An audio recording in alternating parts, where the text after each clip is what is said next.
Good morning, everybody. Welcome to the stream. Welcome to the morning after SOD launch. Mr. Hassel, Jason, David, Shane, Master Eden, Johnny. Good morning, guys. We're back in Northshire Valley. And today I'm not going to pop my Hearthstone. So we should be good. What were we doing? We were heading over for the red burlap bandanas. I need to go into my Questie options and change a couple of things. Let's see, that's fine. That's fine. There we go. Now I can actually read the quest. That's much better.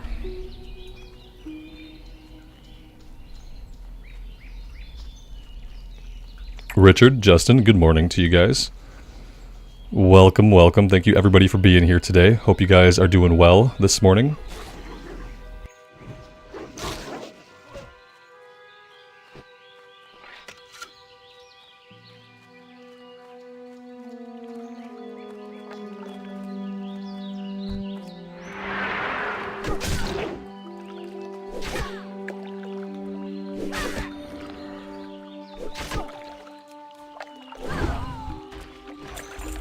Am I still on the Lone Wolf server? Yes, I am. And speaking of that, before I get too many more questions of that variety, I should pin something to the chat.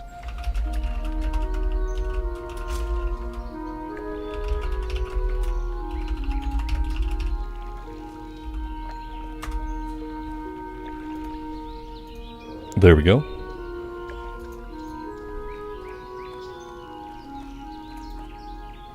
Karen, good evening. Thanks for being here.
Oh god, was that a mute already? I'm gonna blame technical issues already for the mute. We're not gonna count that mute towards the 3. I'm still settling in, so I'm not counting that one. No, I'm not counting it towards the 3. It's too early. Yeah, I didn't get like wonderful sleep last night. It turns out when you like stare at a computer screen for 6 hours straight without really getting up, that it does something special to your brain.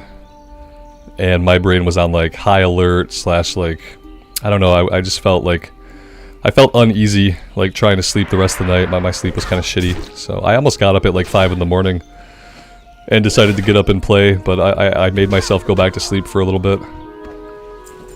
But it was kind of a craptastic sleep, so I'm not counting that first mute.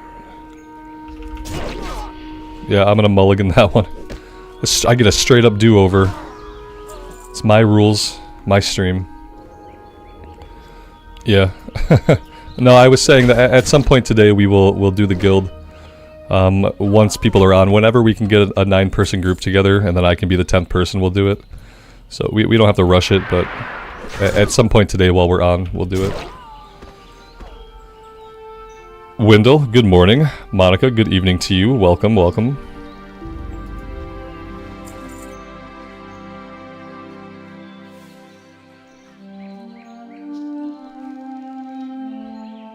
I might try to farm these guys until they drop a bag. I know they can drop bags.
Taffy, you did your first RFC run yesterday? That's awesome.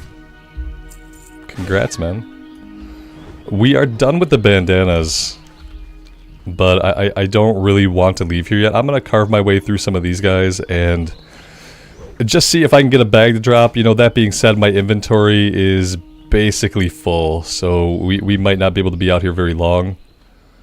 But I'm going to wander this way a little bit and see if we can fight some guys and see how that goes. Seems like the music's a little quiet. Let me turn that up a bit.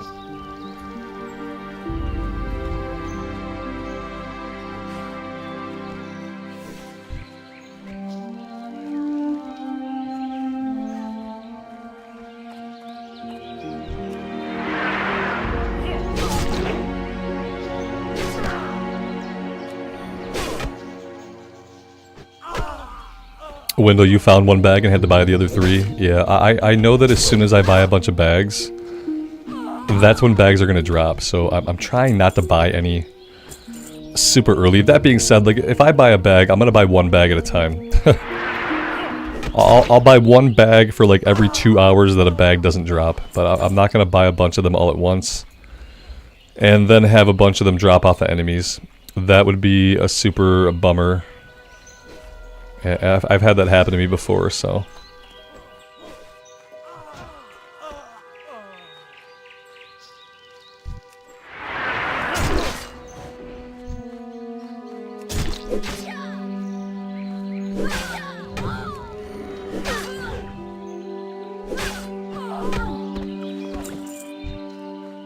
I hate when people pull aggro off of you and then they run it all over God's green earth.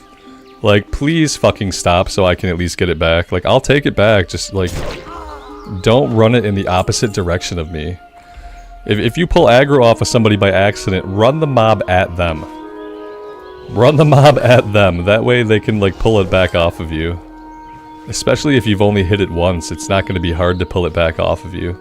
But if you run the complete opposite direction, it's going to get pretty tough.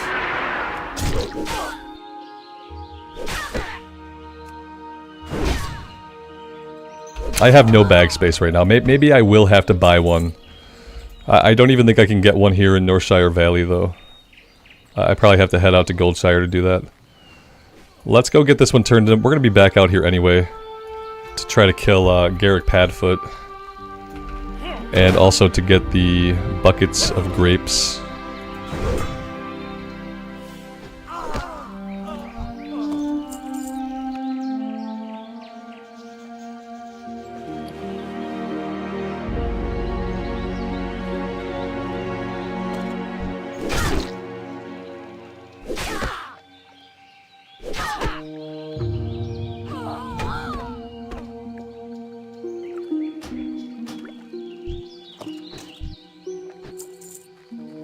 Alright, let's head back. Jason, you got one on your Forsaken in the starting area there, but not on the human. Are you trying to say that Horde is better and has better bag drop rates? Because I don't believe it. Mike, good morning. Welcome. Happy Friday to you.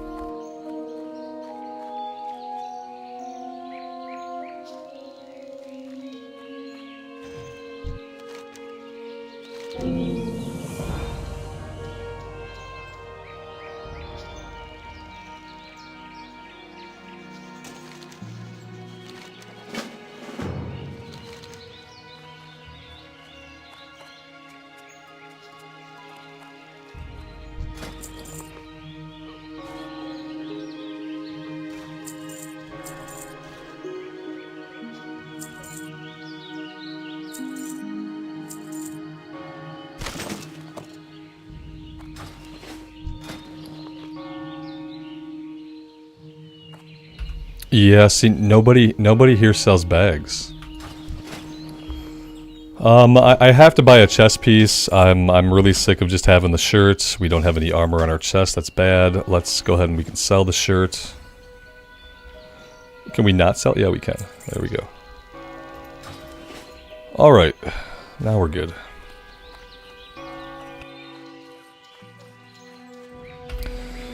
Aaron, you're feeling a bit like Discovery is oversold, but you're enjoying it nonetheless. How am I finding it? Yeah, I think that, like, the idea that developed for it in my head, and maybe in a lot of people's heads, is a little bit different than what the season is actually like. And, like, I haven't played enough to really quantify that, though. Like, some of you guys are higher level than me, so you could better speak to the concept that maybe there are more secrets. I thought that, like, secrets and discoveries, I didn't think they would be limited to finding abilities for your character.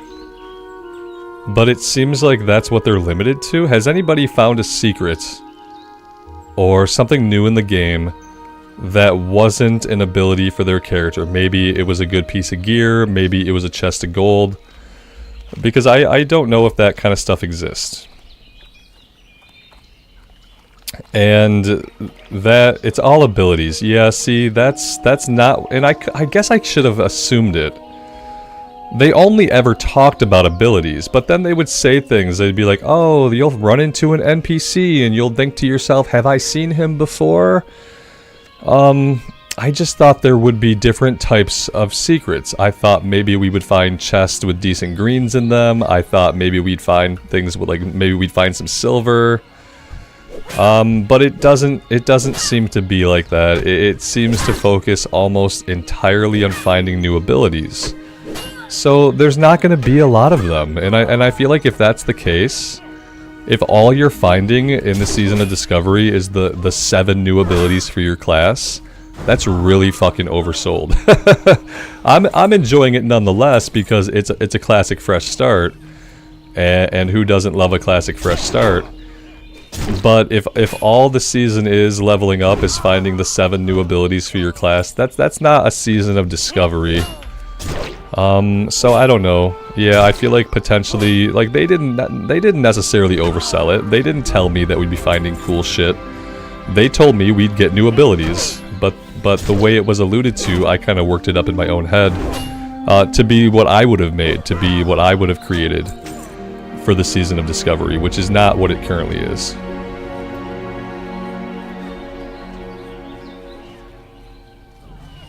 But I don't know, I'll have to see. I haven't found a single thing that the game hasn't, like, basically directly led me to. I found my first rune off of a troll, but that's only because, like, the game bugged out and I didn't get the quest to kill the trolls. Like, I should have got a quest to go kill trolls.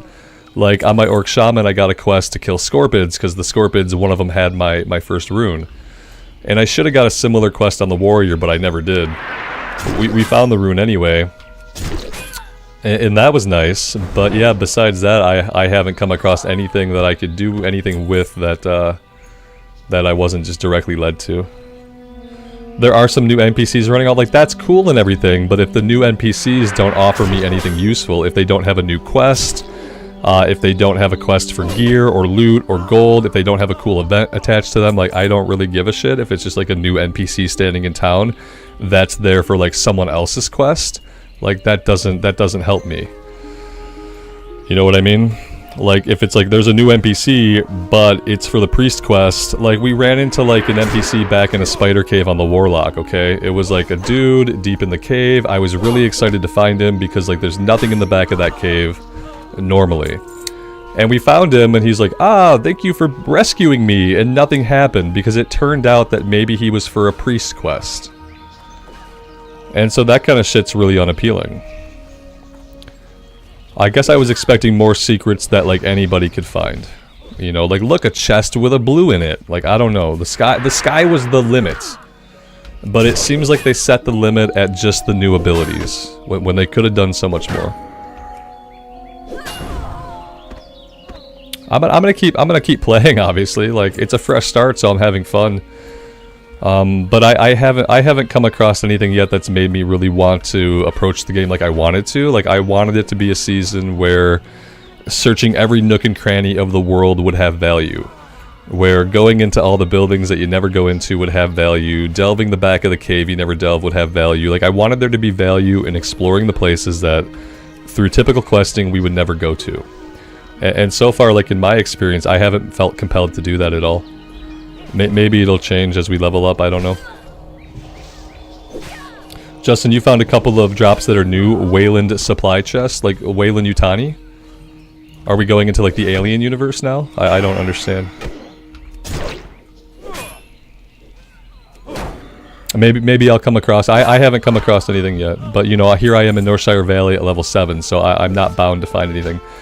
It would have been nice if they would have started strong. I would have loved to find, like, a couple of cool secrets in the actual starting zone. And, like, start strong and finish strong. Like, but it seems like they started kind of weak.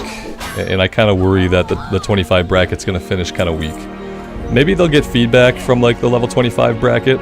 And we'll see, like, some more interesting stuff from 25 to 40. Who knows? Waylaid, okay, Waylaid supplies. Yeah, somebody linked me something like that the other day. One of those, it was like a quest. They had to deposit like 20 healing potions or something, and then maybe you get an item. I don't know. I'm looking. I guess like a lot of the new stuff is going to be at level cap. You know, like getting into like the new crafting materials and stuff like that. Let's go after Garrick here. Maybe we can be lucky enough to get into a group. Maybe there's just not a lot of people around him.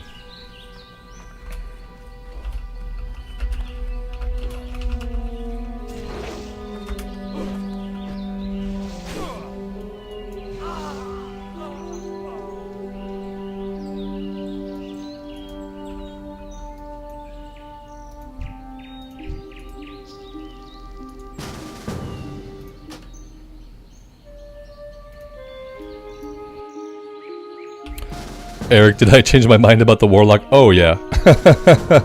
Oh yeah, I don't know what I was thinking with the Warlock. I don't know why I felt like it would be different than the classic Warlock. It was obviously going to feel like the classic Warlock until I got all of my runes. And I didn't want to wait for the class to get fun. You know, I decided that I didn't want to wait for the potential for the class to potentially maybe be fun to me someday. I decided that I wanted to go on something that I have fun with all the time. And on the Warrior, like, I love pushing the Warrior's default buttons. We're going to get a few extra abilities, so it's just going to make the class even better, but it's already a class that I love. As opposed to, like, hinging my hopes on a class that might someday become something I enjoy. Yeah, it was, you know, I wasted some time, but it was okay. I think I was only level 7 or 8 on the Warlock, so I'm already caught up. But that's okay, you live and you learn, and you guys will never let me, you'll never let me play a Warlock again. In any version of Classic. I'm never touching the Warlock again. You know, I should have known better because you know what, like, it was like a week ago, I went to do a recording on my Wrath of the Lich King Warlock, because, you know, I touched the Druid for a minute. I did an episode on the Tauren Druid, and I thought maybe I'll dust off some of the classes that I have in Wrath, so I recorded on the Blood Elf Warlock, and I effing hated it. I was incredibly bored the entire time. I wasn't having any fun. And so, like, I should have, like, taken that as a lesson. Like, Robert, you just don't like the Warlock class. The class doesn't resonate with me. The abilities are not fun to push. You're squishy for a little while. Like, the imp sucks. Like, there's just so many things about it that I don't like right off the bat. Justin, you're loving the Druid. What kind of Druid are you? Are you casting? Are you shapeshifting? What are you doing with it? I don't need any of this stuff, actually.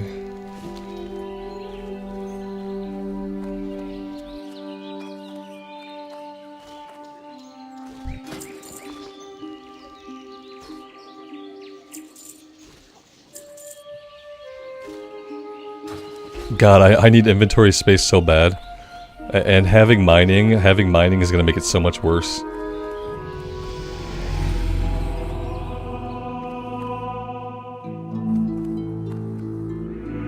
Your first rune is that Wrath doesn't cost mana? That's effing amazing.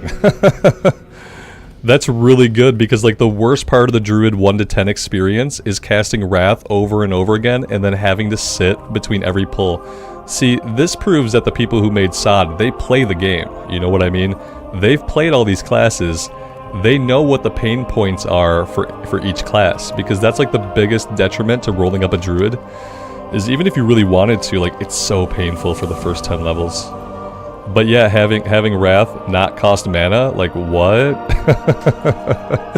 Problem fixed. Thank you so much. Problem completely solved.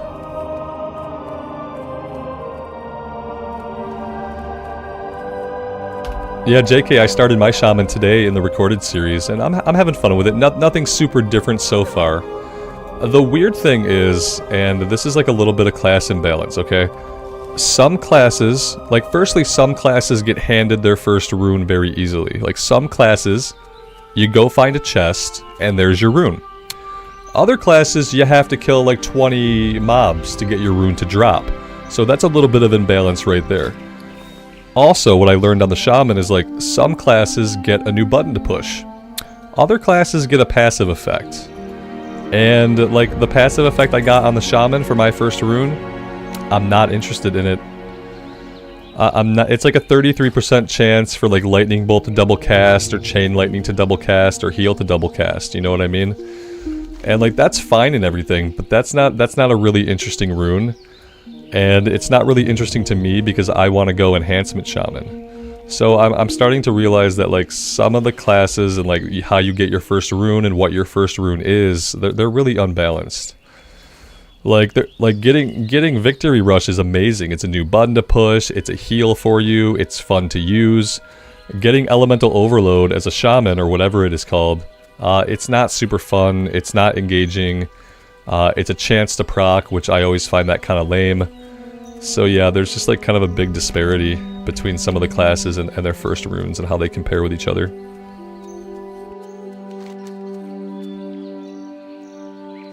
Somebody spam me with a guild charter, how dare you?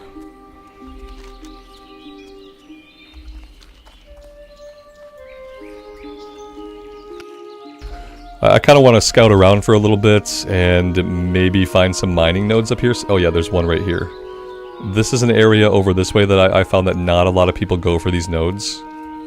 And yeah, there's a couple of them. We absolutely... And as soon as I get to Goldshire, I have to smelt this stuff and do a little bit of blacksmithing so that I can empty my inventory out.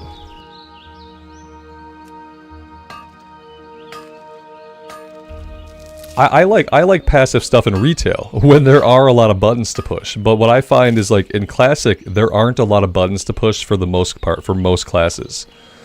So I like the idea of the first rune being another button to push. Like having another button to push on the warrior at this level makes the gameplay a lot more engaging. Having it be Victory Rush makes you want to maintain your momentum, and like momentum is what I really like about the warrior, being able to maintain momentum from pull to pull. And Victory Rush compels you to do that.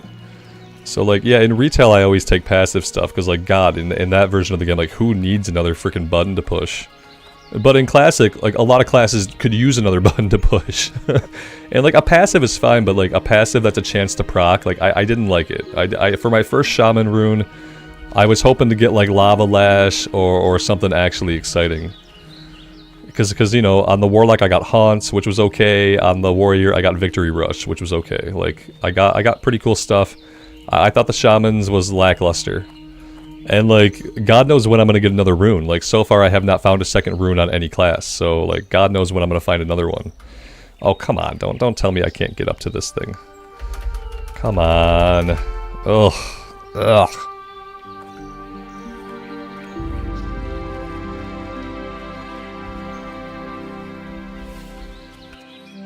Now we're fine.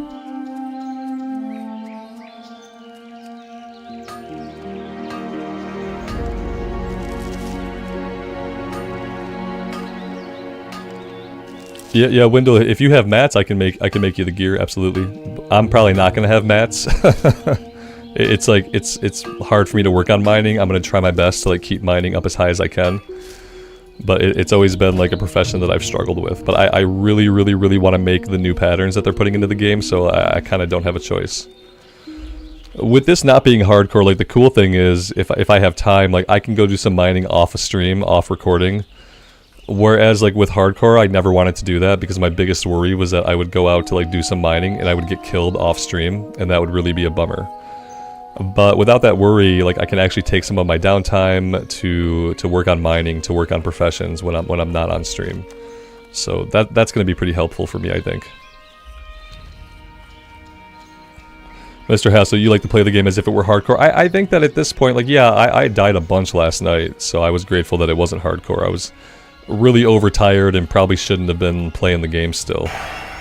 But yeah, I mean, I try to. I don't do anything too stupid, I don't think. At the same time, I like knowing in the back of my head that it's not hardcore. You know, I still feel like I play carefully, and the class is pretty powerful anyway. But I do like the knowledge that, you know, if I die, whatever, not a big deal.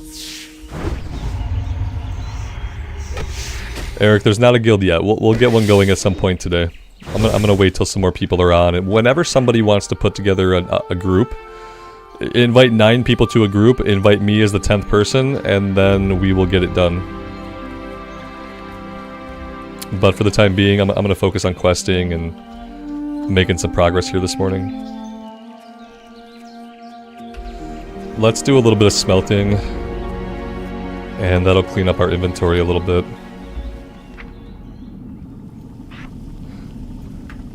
I don't have action bars. That's a big miss. There we go.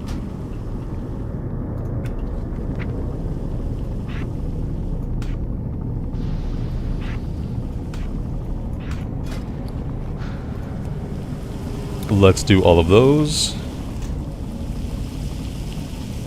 Yeah, Carnifexia, absolutely. And I already know that about myself. Like, a lot of times I like to play something different, though. Like, my favorite class and the class that I'm most comfortable with is the Warrior. It's just really fun. You know, there's momentum to the class. You don't often have to stop and eat or stop and drink. You can keep going from pull to pull. With Victory Rush, you're rewarded for maintaining your momentum. And I really like the feel of that gameplay.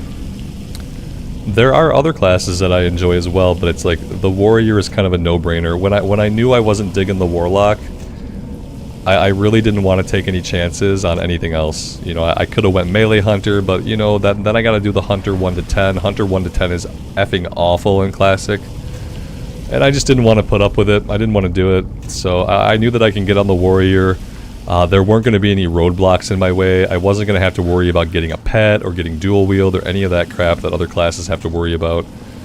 And so yeah, that's why I ended up here. I'd like there to come a day when like Warrior is not my default. But for now it definitely is. Let's see, sharpening stones, let's make all of those. Rough see, I shouldn't have yeah, I shouldn't have spent any money on the armor, because we're about to make some. Nick, no, I wasn't feeling the lock at all.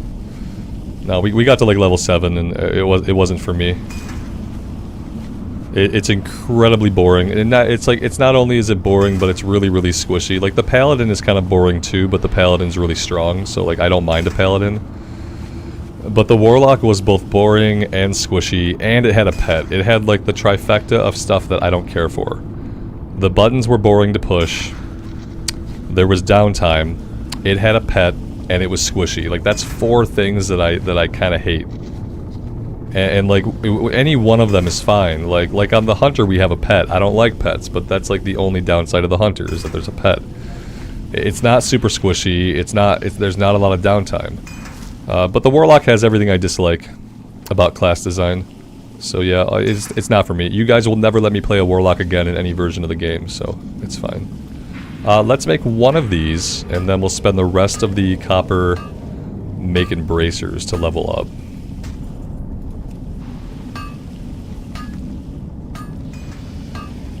Sven, good afternoon. Welcome to the stream.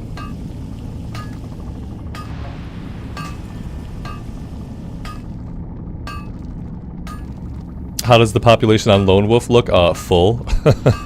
It looks full. Last night there were times when people were not allowed to create Alliance characters. It would lock out character creation for the Alliance. That's like hit or miss. Like if you had trouble creating an Alliance character last night, you'll probably be fine to do so today.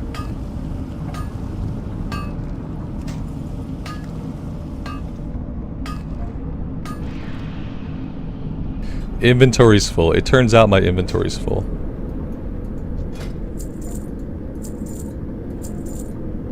What a big surprise, I know.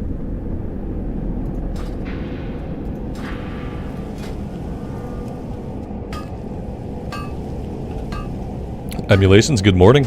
It is going well. Thanks for being here. Yeah, I think a lot of the PvP servers are gonna have to intermittently cap off Alliance, because we already know, like, more people want to play Alliance. More people want to play Alliance than they want to play Horde side. Yeah, that's good. Let's sell that. I really need to buy a bag.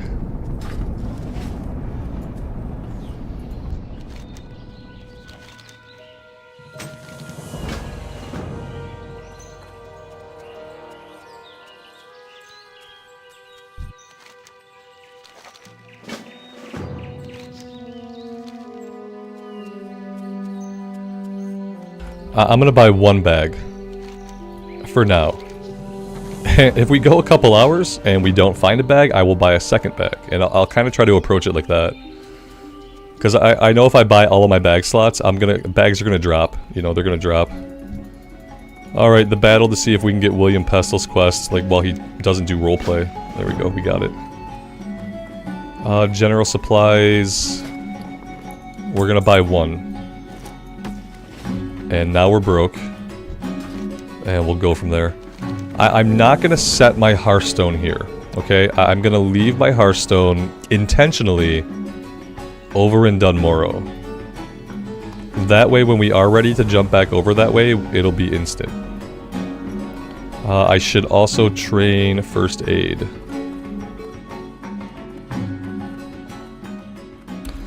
Yeah, I feel like they did something to nerf the drop rate of bags. I'm not sure why they would do that or what could have changed.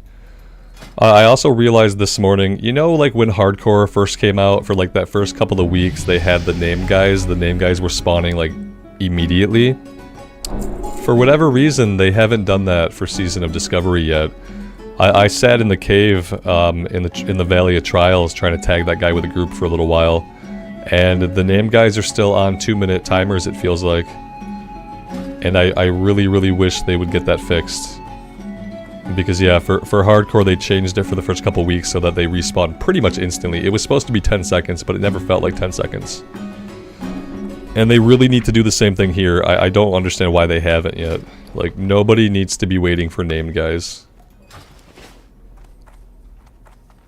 For me, they weren't. It was 2 minutes. It was 2 minutes for that guy that drops the Burning Blade medallion. And like, more people were showing up than were leaving, and everyone was grouped up, you know. If everyone's grouped up, it should not take that long. They need to pop them back in immediately. Because otherwise it becomes a huge pain in the butt. They need to give the mage a melee spec, like a battle mage. I agree. I would play a battle mage, absolutely. I feel like the same thing could be said of priest. People always say, "Oh, a paladin is the melee priest." No, it's not. No, it's not. And even in the lore, like, before there were paladins in the lore, there were priests who went into battle in the front lines of combat.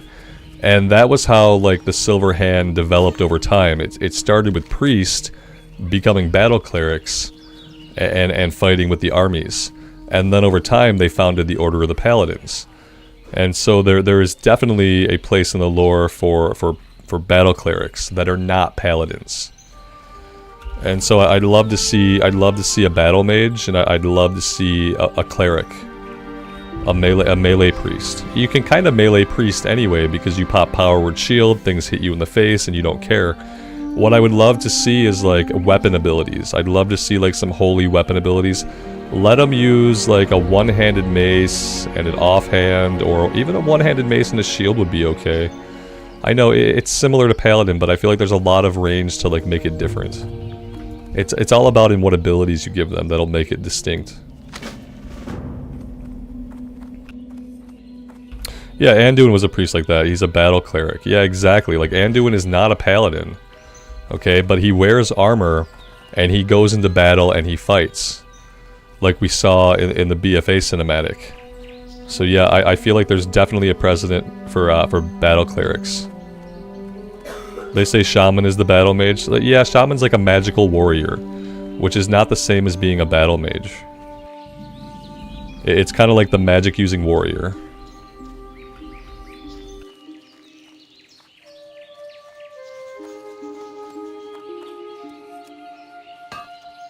A mage uses arcane magic, and like, you know, it's like the shaman uses like more elemental stuff. Agent Dad, thank you for the membership, man. I appreciate that. Thanks for being here. Yeah, the shaman is nature magic, not mage magic. Exactly. It's not arcane. It's not frost. It's not fire. Well, I mean, some of it's fire, but it's almost like a different kind of fire. I'd love to see more of like an arcane battle mage. I feel like Khadgar is kind of a battle mage. He kind of seems that way. I feel like he wears like leather gear or chain gear, and he's always like kind of in the forefront of combat with his staff. I'd love to see it with like a sword though, or something like that. A two-handed sword battle mage who can wear leather gear. I'd like them to be able to wear leather.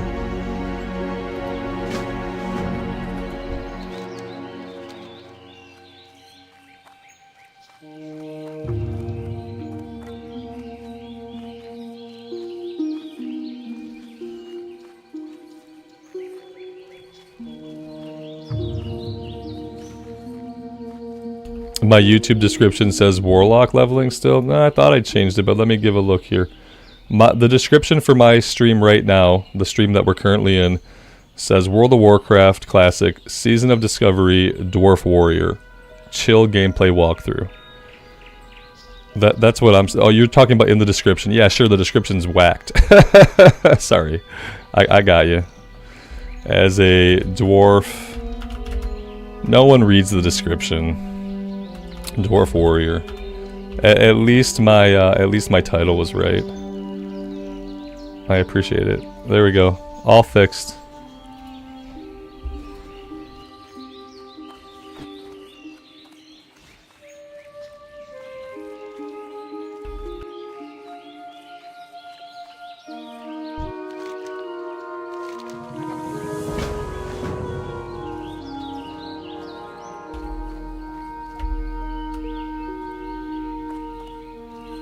Will I stream on the weekend? I typically don't, but this weekend I probably will. Yeah, like tomorrow I'm probably gonna be on early though.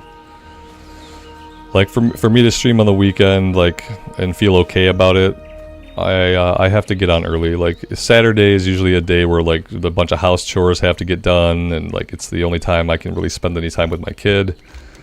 But maybe I'll probably get on like super early, and then like end kind of early.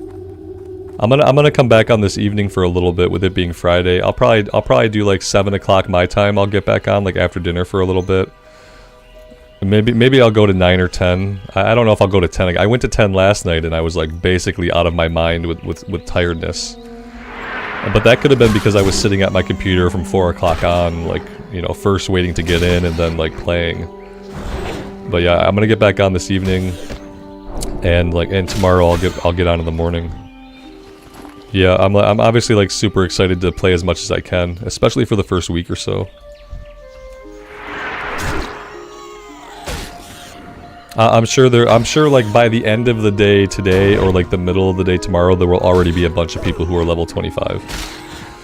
I can't really play like that, and I don't have like a huge desire to play like that. I really thought it was going to be a season where there were going to be a lot of secrets hiding, and I kind of originally thought that I'd want to like take my time with leveling and like scope things out and look around, but it doesn't seem like there's too much new to find that you're not going to find by like just naturally questing anyway.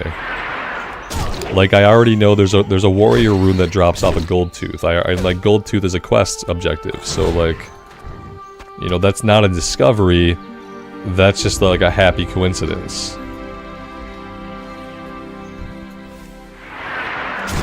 We have 7 level 25s logged in right now.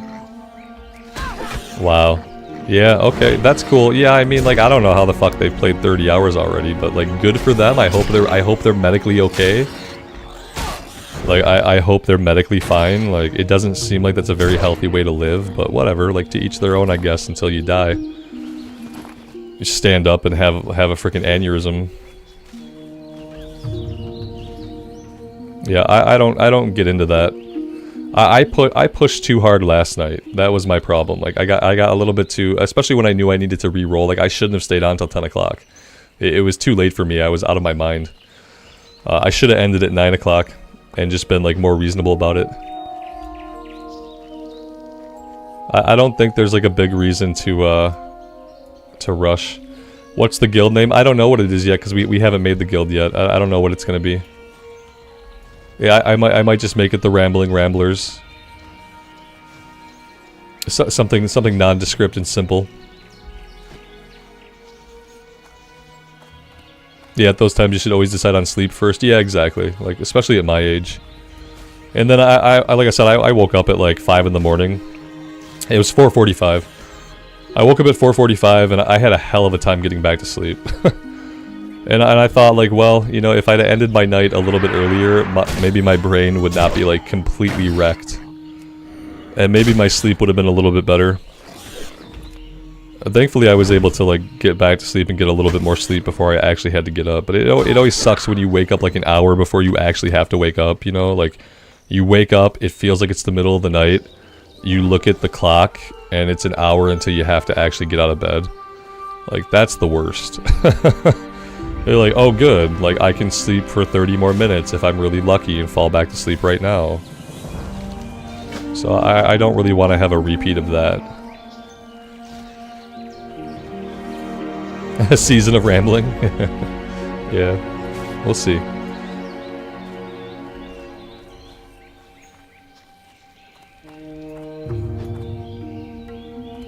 Yeah, and especially for the season, like, you're gonna be capped at level 25. I mean, I guess if you really want to roll up a bunch of alts, like, if you have a bunch of classes that you really want to see, like, what the changes are, I guess, like, what's the point of rushing? We're gonna be stuck at level 25. I would anticipate maybe 2 months. Maybe 2 months at level 25 before they raise the cap, because they're not only gonna want people to be able to get characters to max level, they're gonna want, like, people to be able to engage with the content, you know? They didn't put a raid in the game at level 25 so that only 1% of people could experience it. They put the raid in the battleground in Ashen Valley and hoping that, like, the majority of players will get to experience it. So I'm thinking that we're gonna be capped for a couple of months.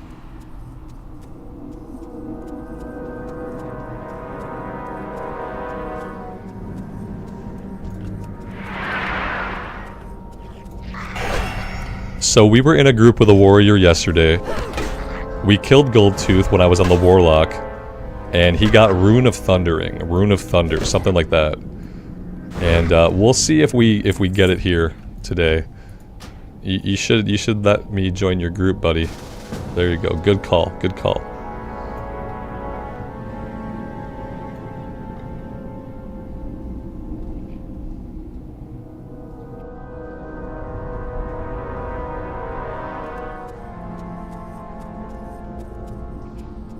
I need this mining node, though.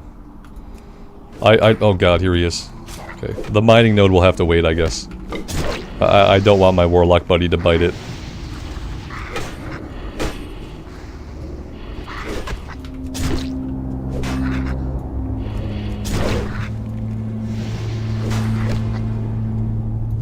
Much easier today to quest here, to get Goldtooth.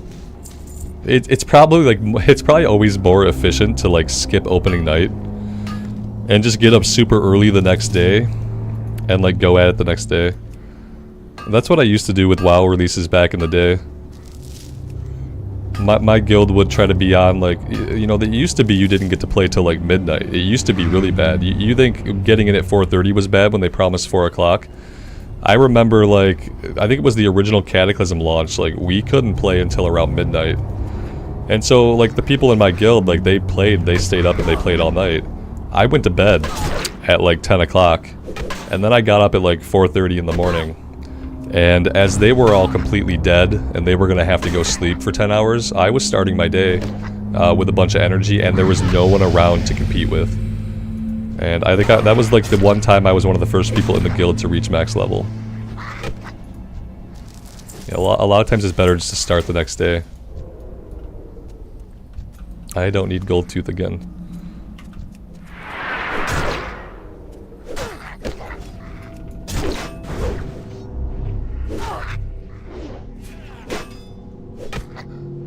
Yeah, Agent Dad says, I got to level 10 in 2 hours today. My buddy was on yesterday. He took 5 hours. Yeah.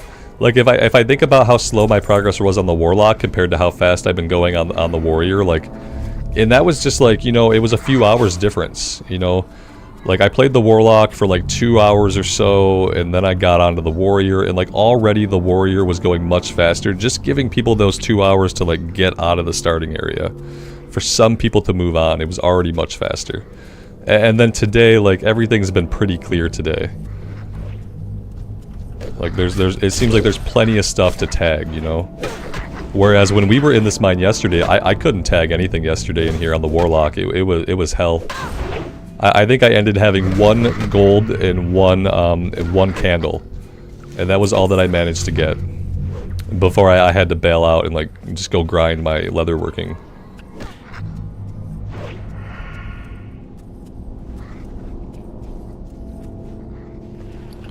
Oh look, I did get the rune. I talked about getting the rune from Goldtooth, and then I completely like just blacked out on it. Furious Thunder, okay. Teaches you a new engraving. Okay. This goes on legs. Thunderclap now increases the time between attacks by an additional 6% and can be used in any stance and deals 50%. Ah, this is a tanking thing. Like, that's okay, I do plan to tank. It's not an ability that really makes me want to use a lot of Thunderclap right now. I'll pull it out to my bar anyway. It would be cool if it dealt increased damage, then maybe I would want to use it. Or maybe if it costs less rage, because I feel like it costs quite a bit of rage. It's going to be really good for tanking, though. The ability to use Thunderclap in defensive stance is going to be huge. Like, I'm really looking forward to that on the Warrior. Because it used to be on the Classic Warrior, you'd have to stance. Like, if you wanted to get a Thunderclap off, you'd charge in battle stance, you'd stay in battle stance, you would Thunderclap, and then you would switch over to defensive stance. And while you were in battle stance, you weren't dealing additional threat with your Thunderclap. Because defensive stance was providing you with all of your additional threat. So Thunderclap Rune is going to be huge for tanking.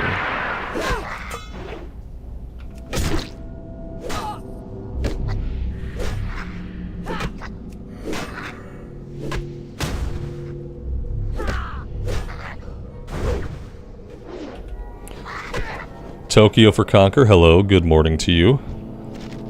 Yeah, Mama Bird, what I always tell people never to take the day of release off. Never, ever take the day of release off. Because firstly, like, the servers don't even come up till late afternoon. So depending on, like, what kind of job you have, that might be a time when you're getting off of work anyway. And I've been a big proponent for telling people never to take the day of a release off. It's not worth it. You're going to waste your day off. Always take the next day off.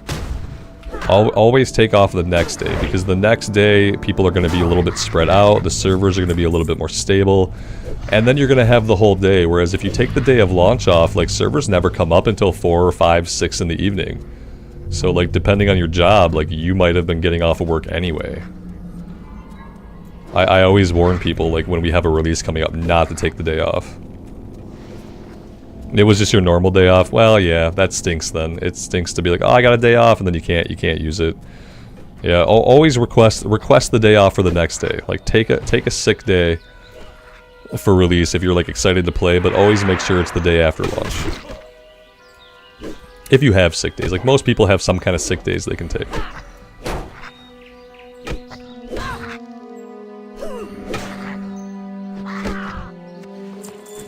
Like, today is kind of the perfect day to be playing. Like, there's still a lot of people, it's still really hype, there's tons of people around, but there aren't so many people that you can't get tags. You know, there aren't so many people that you can't get quests done. So it's kind of the perfect day to play. I'm gonna try to get in here. I'm probably not gonna get anything out of this, but I'm definitely gonna try. Yeah, that sucks. I'm gonna have to like do a lot of work on my mining, maybe like early in the morning, before I stream, before I record, when there's like less people around. This is the Lone Wolf server. Mm-hmm.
What's my first impression of SOD so far? It's been really fun because it's been a classic fresh start, and I always like a classic fresh start.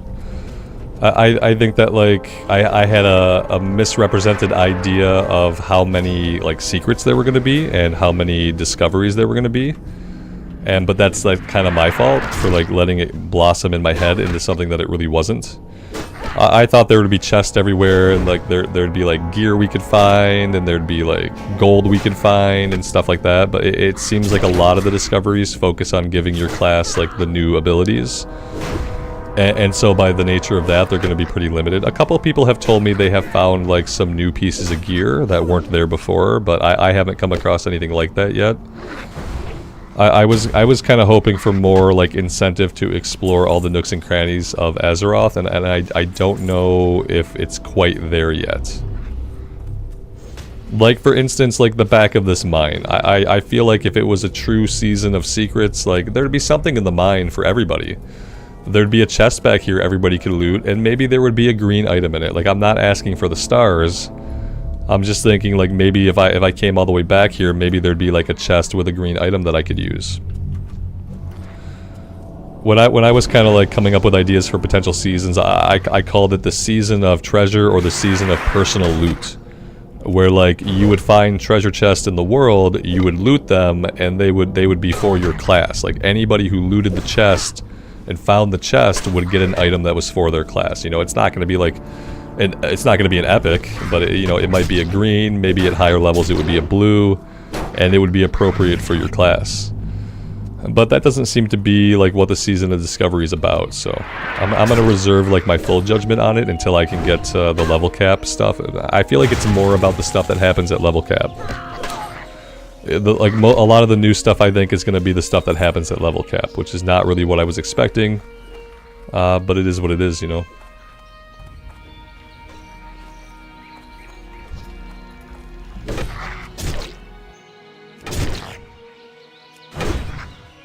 I was kind of expecting that there'd be like a bunch of new stuff, and that there would be new stuff in all of the familiar places.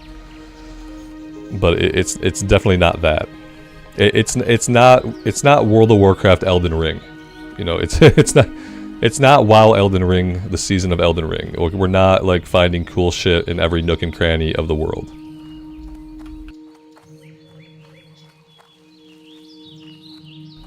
Agent Dad, I started recording my Orc Shaman this morning, and I plan to be able to put that up probably sometime after the stream this evening. It's tricky because like I want to do the Shaman playthrough, right? And so I want to get those videos uploaded. But the way YouTube works, like when I stream for like 3, 4, 5, 6 hours in a day, and then I also put up a recorded video, like it's not going to show anybody the recorded video, so I'm trying to figure out like when I want to put this video up. I might try to put it up like as soon as the stream ends, and then like maybe people could check it out. But then I want to be back on stream later. I want to stream around 7 o'clock my time a little bit. So like I don't know. I am playing a shaman. I am doing a recorded series, but I guess I can't say definitively like when I'm gonna put those videos live, because of the way YouTube will kind of screw me over. If I put them live on a day when I streamed a bunch, like no one's gonna see the videos. And even if someone sees them, like you know, how much of my BS could you watch in one day? Like you've already sat through potentially a 4-hour stream. Who wants to watch another video? Like, so it's tough. It's tough when you want to do recorded stuff and you want to stream, because YouTube kind of wants you to just do one or the other. At least like most of the time. Like YouTube wants you to focus on doing one or doing the other. YouTube does not reward a creator for doing both. Like if you're trying to put out videos every day and stream every day, like that's not really gonna work for your channel. So I've been grappling with that for a long time. Have we made the guild yet? No, I'm waiting a little bit. Like whenever people are on, like who want to put a group together, and you want to get 9 people together, and then I will be the 10th person in the group, and then we will meet up and we will sign the guild charter. We'll get it done today, on stream at some point. Here we go.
Wasn't I a warlock? I was a warlock for 7 levels, and then I decided it was super boring.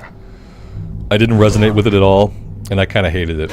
So like late last night I re-rolled warrior, and like the last couple hours of the stream last night we were on the warrior.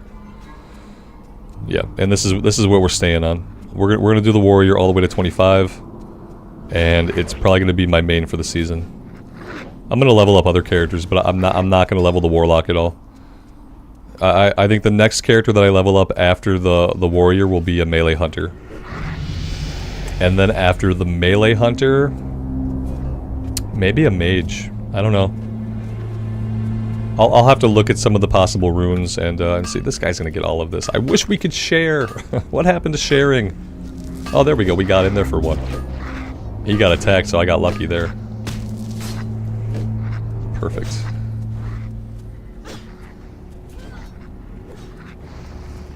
The warlock was like level 6 or 7. I think we got to level 7. It took us a long time to get to level 7, because you know we were playing right when everybody got on. Everything was packed. It was impossible to get tags. Like I did not even complete this quest. I couldn't even complete the quest because of how many people were in here and how difficult it was to tag anything. And we're almost done with the quest now, so we're back to where we were. We're probably a little bit ahead of where the warlock was. And we have 2 runes, and on the warlock I only ever found the first rune. I never found a second rune for the warlock.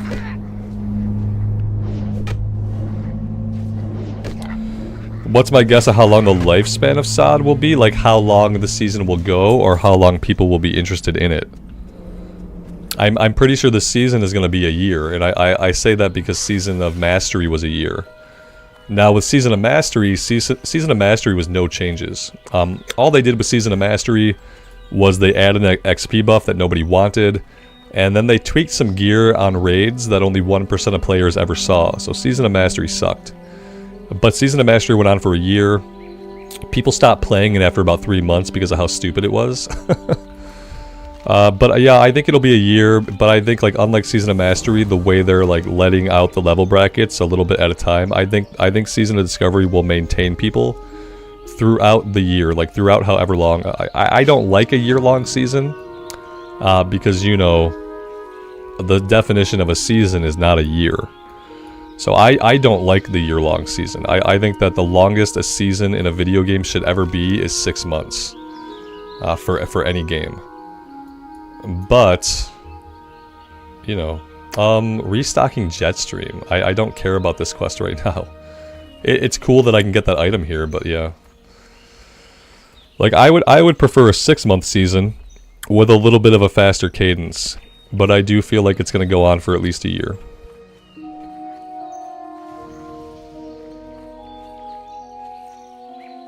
Now I don't know if people will be interested in it for the entire year, but it'll have a longer shelf life than Season of Mastery had.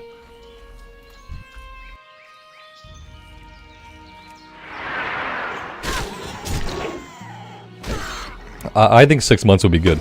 But 6 months, like if they wanted to do 6 months, like honestly, then like a lot of people would probably need to have some kind of XP boost after level 25. And they're not. They haven't talked about any XP boost like for progression content.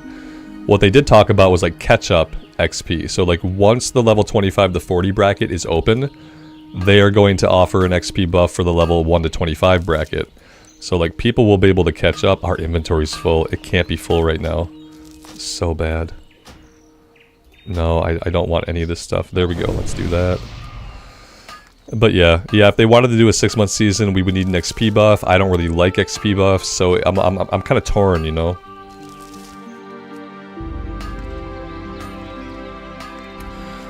Yeah, Mama Bird, you know, I was kind of under the impression that there'd be lots of new things to see as well, and they didn't explicitly say that. They said things like every once in a while you'll come across an NPC, and you'll think to yourself, is this NPC new? But they didn't say that there'd be new stuff around every corner, but I kind of wanted that too. I kind of thought there'd be like secret chests with items in gold. I thought there'd be NPCs with some quests and maybe some like... I thought maybe rare spawns, like adding rare spawns to the game would be like a good way to have like new content, an easy way to put new stuff into the game that wasn't like a heavy lift. It seems like most of the secrets that at least that I've heard of or seen so far, they focus around classes getting their new abilities. A couple people have told me they have found like quests, like quest style things that have granted them items, but I haven't got any like hard confirmation on that. Every time someone's talked to me about like the waylaid supplies, like they've been very vague about what they got out of doing that. Like, so I don't know. I wouldn't say that I'm disappointed yet.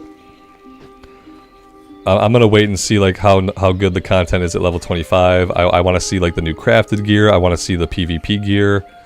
But as far as like a season that was supposed to compel me to explore the world, I haven't felt compelled yet. Like I have 2 runes. One of them was my first rune, which they basically just give you. And the second one dropped off a Goldtooth. And Goldtooth is a mob that I would always kill anyway. A Goldtooth is not a secret. Goldtooth is not a rare spawn.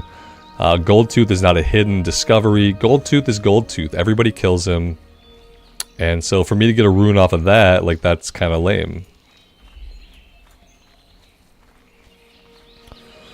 Emulation says, I've gotten 3 supply shipments so far. Turned them in and got rep for a new faction and 6 silver. Okay, and then so what? Here's my other question, like, who cares about the rep? Is there a vendor? Is there a new rep vendor with awesome gear? Because that's the only way that is even like gonna matter to me. Is if there's a vendor that I can go to that offers me like something good for my class. Mr. Hassel, you didn't get a rune from Goldtooth. Are you a warrior? Because it's not for everybody. It's a warrior rune. I saw it drop for a guy in our group yesterday, and it dropped for me today. Yeah, it's warrior only. And I think they'll all be like that. Like, when there's a rune that drops off an enemy, it's going to be class specific. there will be another like named guy that drops a rune for a mage or for a warlock or for a priest, you know. But so far it feels like all the new abilities have been worked into the actual questing. What am I looking for here? Oh, candles.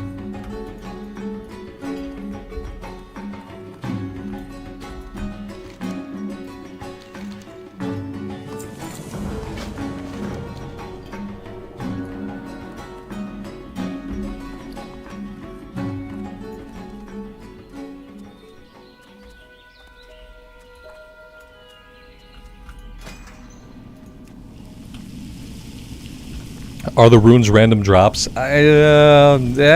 I mean, some of them might be. I don't think so. I don't really know. I haven't heard of an instance where somebody was like, "Oh, I went out and I was fighting bears for 20 minutes and then I got a rune to drop." Like, I haven't heard any accounts of anything like that. So yeah, I'm not sure. There might be secrets out there. Maybe there are secrets out there and I'm just not finding them because I'm not looking for them, you know what I mean? But it doesn't, so far in my experience, which has been very limited, you know, we're only level 8, but so far I haven't seen anything new. I've gotten new abilities, you know, but I haven't seen like really any new NPCs. I haven't seen any new quests. I haven't gotten a quest for like people are getting like waylaid supply quests. I haven't gotten any of those. And so I don't know. I'm sure they're out there. Like I'm having a good time anyway because like I love a classic fresh start. I'm having a good time anyway. So that's not the problem. The problem might be like my expectations of the season were not accurate. That might be like the only problem. That's the same exact kind of shield. It looks worse than the one we have. Let's sell it. The boar meat we could cook or use it for the quest back in Loch Modan would probably be a better thing to do with it. Blacksmithing. Let's do more of the sharp. What do we have? We have a mace. Let's do some of the weight stones. Oh, those take linen. I don't want to use my linen. I'll make one of them so we can put it on our mace. But I need my linen for first aid. So I have to get that going as well.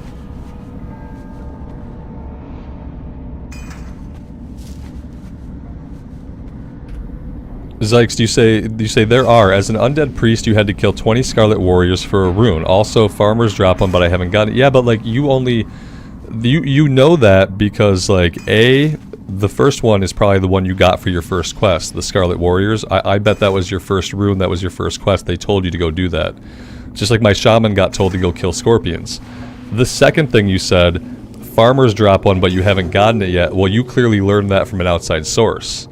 Like, you didn't go off to kill farmers on your own and then have one drop for you. And to me, that would be a discovery if you were just naturally doing something in the game and then you got the rune to drop, that's a discovery.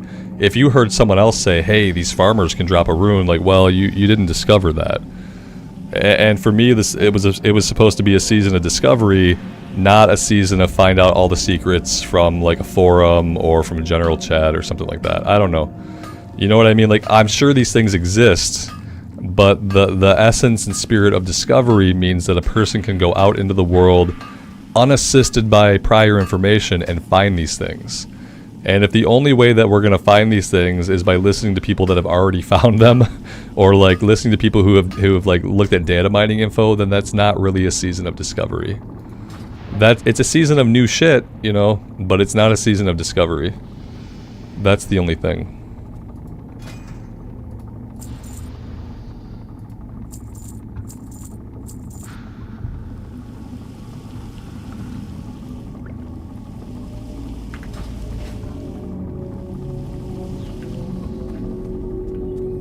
Ashbed, welcome to the stream, man. I am doing okay. Okay, so yeah, let's go after the Murlocs, I guess. I have a severed. Here we go. Now this is new. I have a severed kobold head. A grim trophy may interest the right collector. Okay. All right. May interest the right collector. So what? now, without looking up any information, and guys, don't spoil this for me. Like, I don't want to look at chat right now, and have anybody telling me what I'm supposed to do with this. If you spoil something for me in chat, I might ban you from my chat. Let's make that clear. And maybe I have to pin a comment about it. If I'm rhetorically asking questions to myself, I am not asking you guys to tell me the answers. And I do not want you to tell me the answers. And I do not want any guidance when it comes to these things. So please, I don't... In mods, if you see a spoiler in chat, like, spam the chat with something to get it to scroll up off the screen. Like, spam the chat with F. And, like, just get it to go, like, off the screen. Because I don't want any shit spoiled for me, please. If someone spoils something for me, put them on mute and spam the chat for me so I cannot see it. I don't want to know where this person is. I want to be able to... I have to be able to find it on my own. Otherwise, the game isn't working. Like, does that make sense?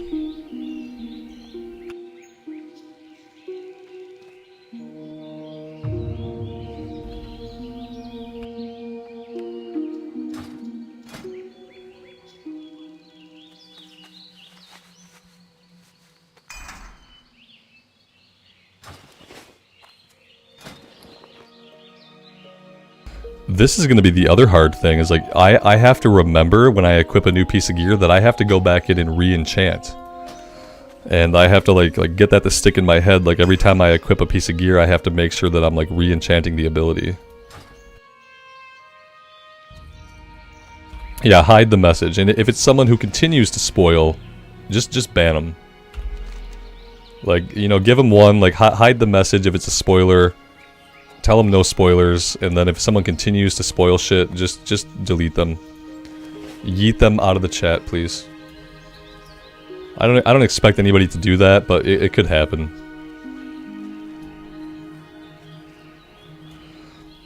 So, like, thinking about this item, like, who would be interested in this? Maybe someone in one of the cities. A Grim trophy may interest the right collector. So now I have to hold on to this item. We're gonna have some severe inventory issues. I wish I could click it and like get a little bit more information about it.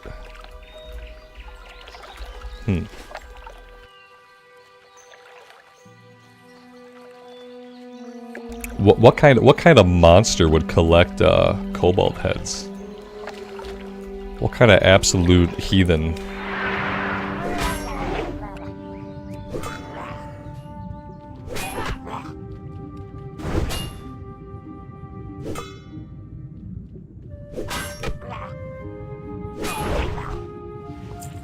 There is an NPC called the Collector, but he's a guy you gotta kill. So I don't think we'll be turning like any items into him, because at some point we're gonna have to kill him.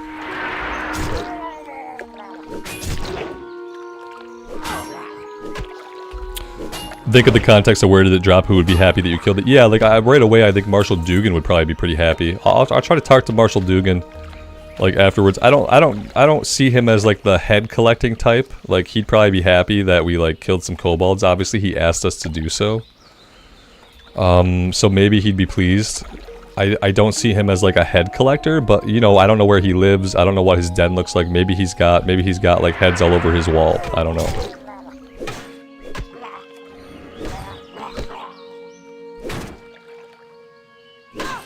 Maybe he's not a guy that you kill when you have an item he needs. I mean, maybe that'd be a lot of programming. for them to say, like, this is normally an aggressive enemy, but when you're carrying this item, he's not an aggressive enemy. That would be cool, but that would be, like, a lot of, like, tricky programming that I don't think that they would do that. Because it seems like for Blizzard it'd be a lot of work.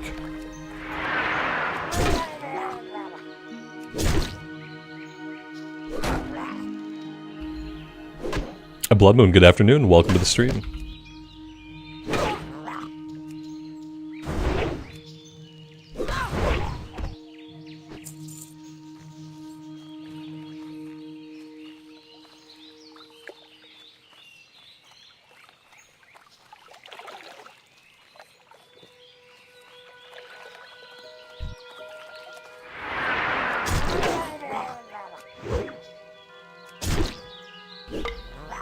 What I'm gonna do is I'm gonna go talk to everyone in Goldshire. I'm gonna go click. I'm gonna do what I used to do in RPGs back in the day. Like when you'd play an RPG back in the day and you were like stuck, you didn't know where to go next. You'd have to go like talk to every NPC, and eventually you would talk to an NPC. You know, you would trigger an event, you would reveal some dialogue, and then you would figure out like what had to happen next. So when we go back to Goldshire, like I'm gonna talk to everybody, and I'm gonna rule everybody out.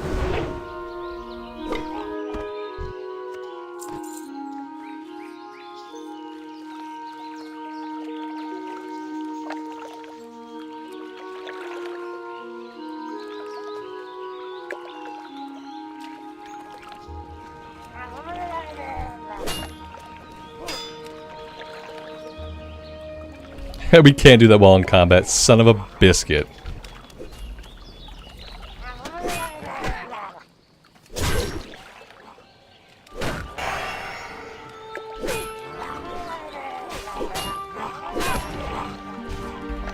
Have I heard that there will be a Scarlet Crusade raid later on? I haven't heard that, but they showed the screenshot of it at BlizzCon, you know? They showed screenshots of Nomergon. They showed screenshots of Scarlet Monastery, and then they showed, like, Karazhan Crypts. Oh, you're a Vade Bug, you son of a puppy. All these guys are, like, bugging out. Ugh, gross. Fucking gross.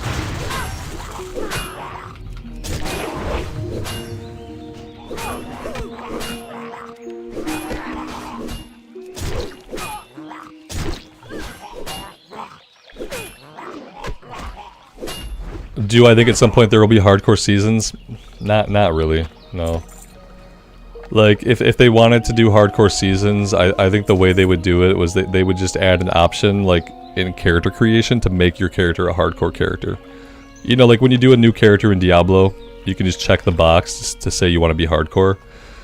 I think they would do it like that. I don't think they'll do, like, a hardcore server, like, season where, like, everybody on the server is hardcore. I don't, it's just a feeling I have. I think they'll keep seasons and hardcore separate. I think a hardcore season would be really cool. But I do think that for the most part they'll keep them separate. They might do like the Soul of Iron buff, like maybe you can go get the Soul of Iron buff and do like a little personal achievement. But no, I don't think you'll see a hardcore server type that's seasonal.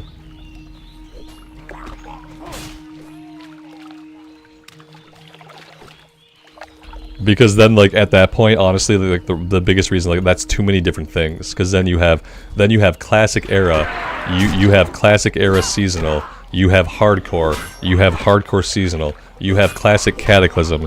Like, it becomes way too many things. It's already so many different ways to play the game that it's kind of astounding that they've even done what they have.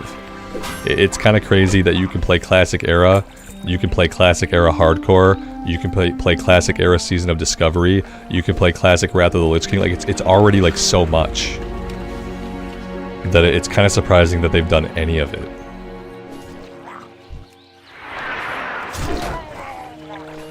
Oh, I'm done here. I can stop killing Murlocs now.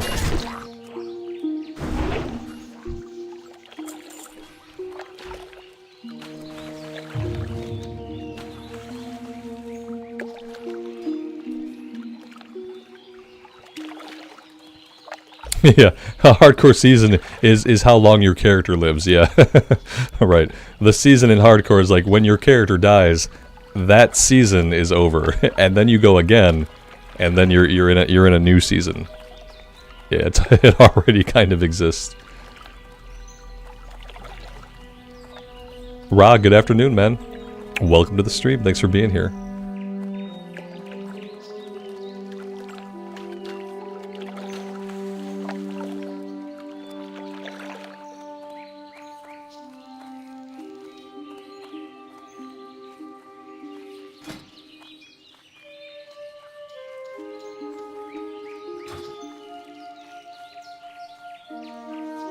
Alright, let's go talk to people. Let's talk to people. Let's see if anybody is interested in our severed kobold head. Who wants this thing?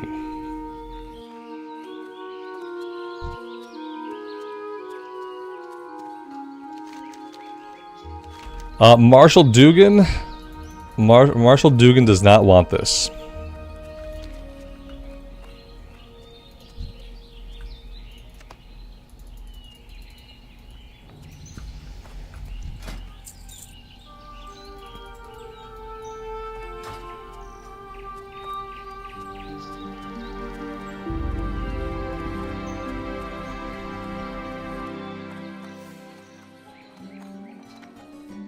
What about the assistant innkeeper? She seems like she probably has a dark side, like some secrets. Do you collect kobold heads, my dear? No, she doesn't. William Pestle is probably not going to want kobold heads, but we'll try him anyway. And then we'll wait 20 minutes till we can take the follow-up. Dustin, good afternoon. What's unique about the Season of Discovery? Lots of things, new abilities, level bands, a new raid at level 25. Lots of stuff. Wowhead has a pretty good like summary article about it. General supplies, dude, do you want a kobold head? Nah, he's not interested. Barkeep, would you like a kobold head? No, he's not interested. I have a feeling that like nobody here is gonna want this thing. Just a feeling I have. Do you want a kobold head, Mr. Cooking Trainer? No, you don't. Butcher, do you collect heads? You don't. Okay. Yeah, I see. Like in the game that I would want to play, I would talk to everybody here, and eventually somebody here, right here in this hub, would want this head. I don't think it's gonna be that way. It's probably going to be a very specific vendor in Stormwind, tucked away with a bunch of currency vendors, or some shit like that. You know what I mean? Yeah, none of these guys want it. I'm gonna have this thing in my bags for like the entire playthrough. Like a season of discovery is a season where like you can figure shit out by exploring around and clicking on NPCs. Like if I can't figure this out, like if it's level 25 and I end up having to look this up, I'm not gonna be really happy with it. I'm gonna be incredibly disappointed if I end up having to look this up. The only other thing I can think is maybe Guard Thomas.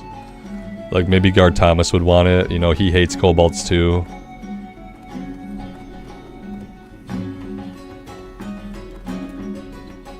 If I put it in the bank, when I come across the NPC that needs it, it's not going to trigger, and I'm never going to know.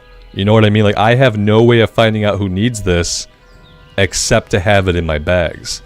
Like, I'm not going to walk up to somebody and they're going to be like, I'm really in the mood for a kobold head. Because that would be a quest. You know what I mean? That would be them giving me a quest. And it's not giving me a quest. So yeah, I don't know, guys. I don't know. Okay, let's do this. No spoilers, okay? No spoilers, but and be honest, please. Don't fuck with me. Have any of you guys found the person who wants this head? Have any of you guys gotten this item and on your own, without looking it up on a Wowhead, you were able to find the person who was interested in this? Don't lie to me. Immediately Taryn says yes. The first people who say yes, I assume you're lying. You answered too fast, you're a liar. Okay, some of you guys have found him. We Camping King, I can't even repeat that. I almost did repeat it, but I can't.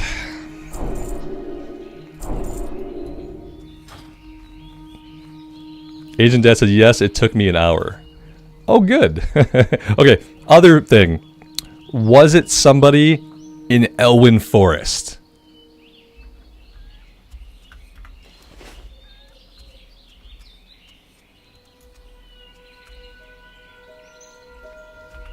Was it somebody in Elwyn Forest?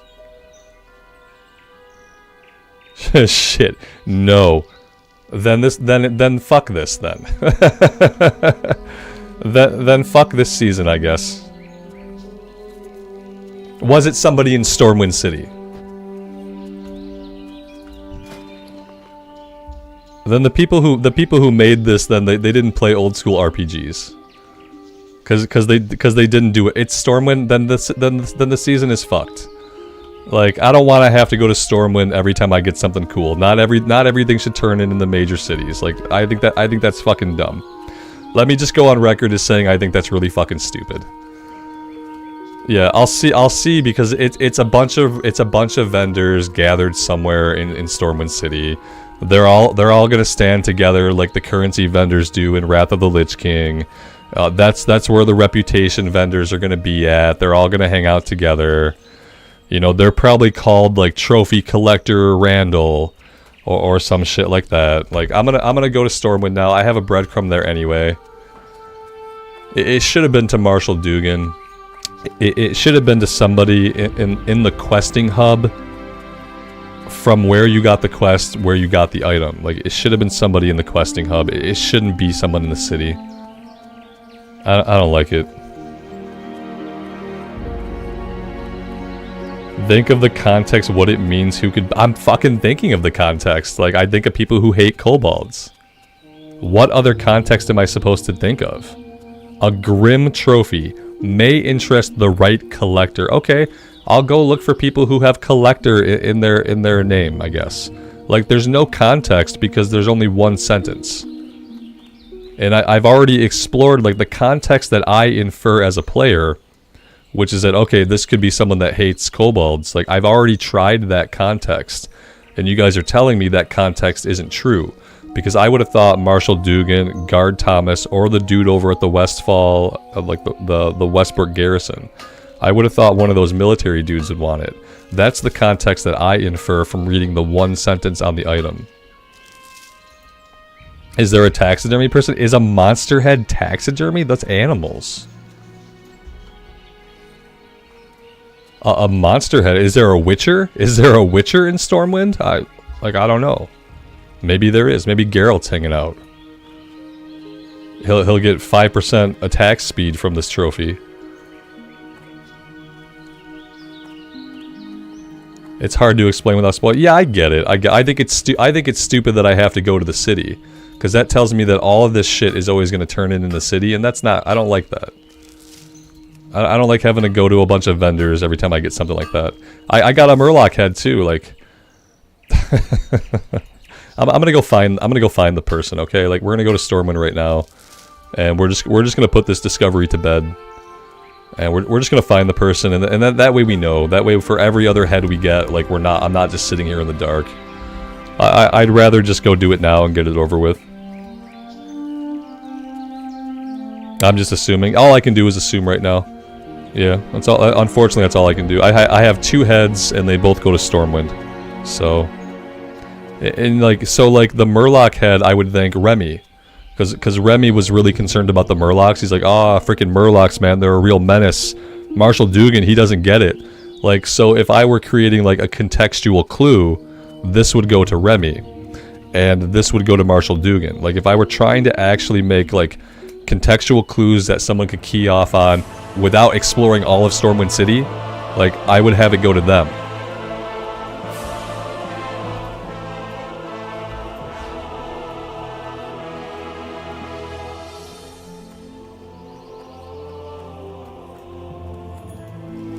But I'll go have a look. I'll have a look and we'll see. It's a big city, you know?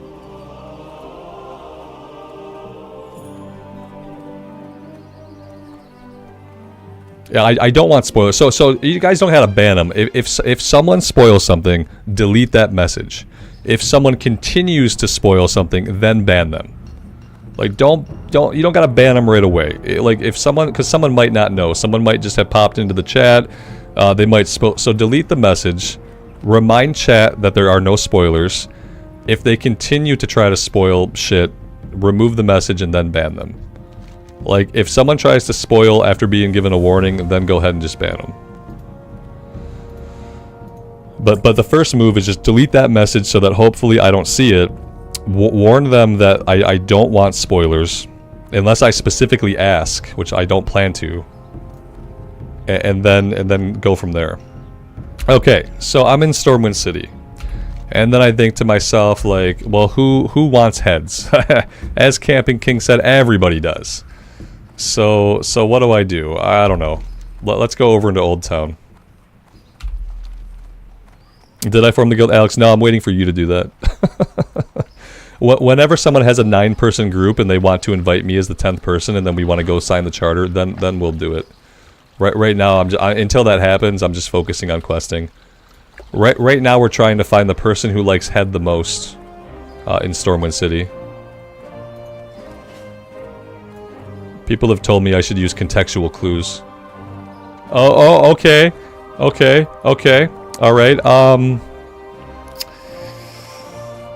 let's see. I don't recognize the Victoria Woods.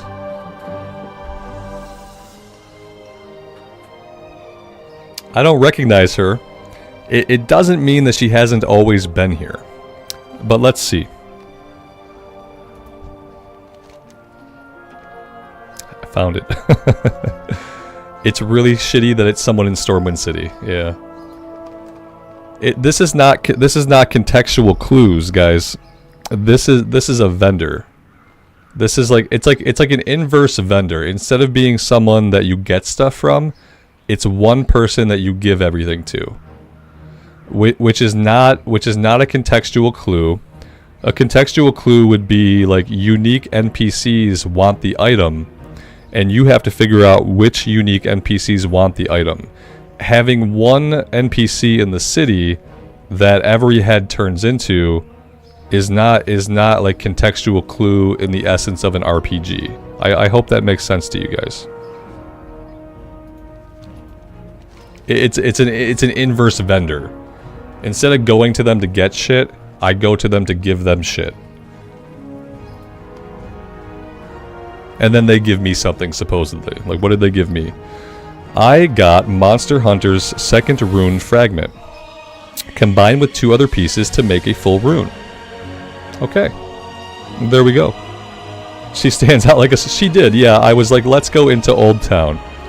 You know, and that was the first thing that I saw. And when I went here, I was thinking about the skinning and leatherworking people. That's what I was kind of thinking about.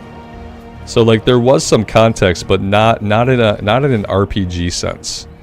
Where, like, you guys were saying, think about who would want this. You were, like, telling me, think about who would want it, as if it was an NPC that I would know about. You know what I mean? This is an NPC that's been added to the game for the expressed purpose of getting heads and giving you items. That's a vendor. It's a vendor. It's a vendor. Are we clear?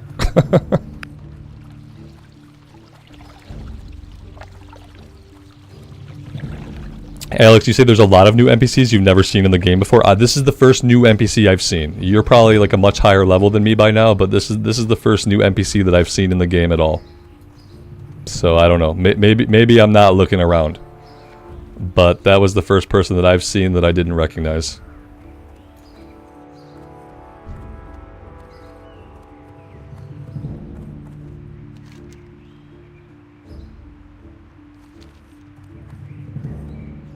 Lael, good morning. Welcome to the stream. So now we have a head vendor. We have a head. We give her heads. She gives us runes. It seems like a fair arrangement. I need to get one more. So like, what else could I go kill?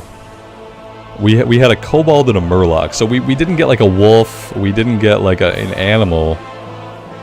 We got a kobold and a murloc. So like, maybe it's only like semi-sentient species. Maybe I need to go after gnolls next. Maybe if we kill gnolls, we'll get a gnoll head.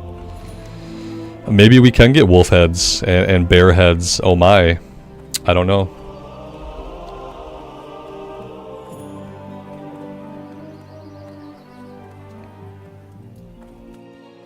Alex, when you have 9 people in a group, and I'm the 10th person that we need, then I will come. Yep. When we're ready to actually sign it, because I'm not going to have it signed by randos. So when there are 10 people in chat who are also in the game, and they want to get into a group, and they want to sign the charter, then I will definitely head there, and we can do that. But I don't know that there are 10 people right now. And so for right now, I'm gonna keep questing.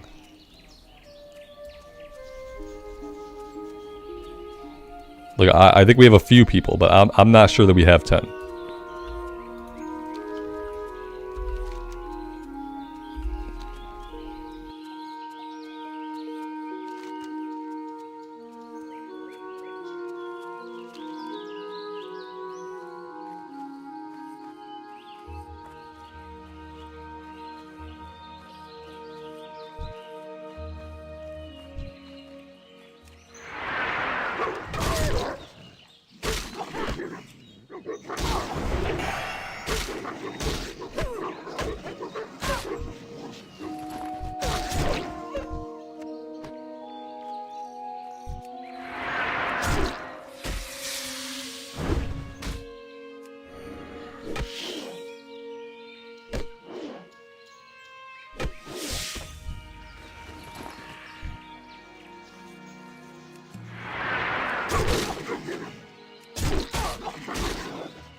Marcus, good afternoon. Welcome to the stream.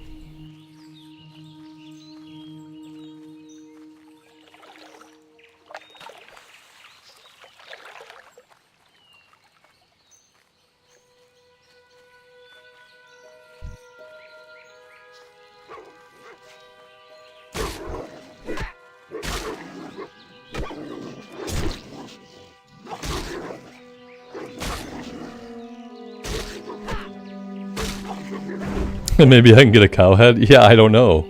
Right, I'm killing all these wolves now, thinking like maybe I'll get a wolf head. Who wants a mangy wolf head? Probably nobody.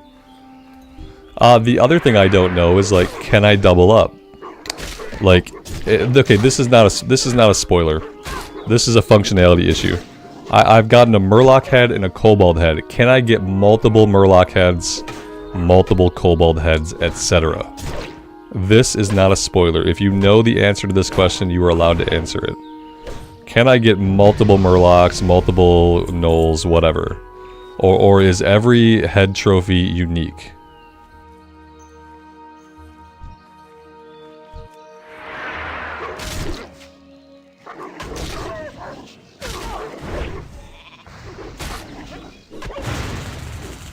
Yeah, Marcus, the funny thing about the thing yesterday is like I had the most viewers when I wasn't playing the game, because nobody could play the game. So I think people were just popping into the stream to see if I was able to play the game, and then popping out when I was not playing the game. Like, yeah, I hit my highest consecutive views like ever, but it's like I hit my highest consecutive views ever when I was not playing the game. I hit my highest consecutive views ever during like the login queue comedy hour. Which is not like, that's not the content I'm trying to make. So I was really happy to hit my like maximum, my highest concurrent views, but it was really, oh shit, what is this? It was really telling to me that it happened like when I was not even playing the game. A dead acolyte. Yeah, see, this is not for us. The body of a young warlock lies before you. Judging by his lack of wounds, the cause of death was likely supernatural. So, you know, I didn't find this on my warlock.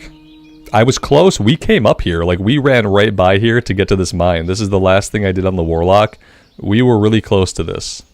And we just didn't get there. It was good comedy, though. That's up for debate, I think. I don't know. I was in quite a special mood. So I'm glad you enjoyed it, though.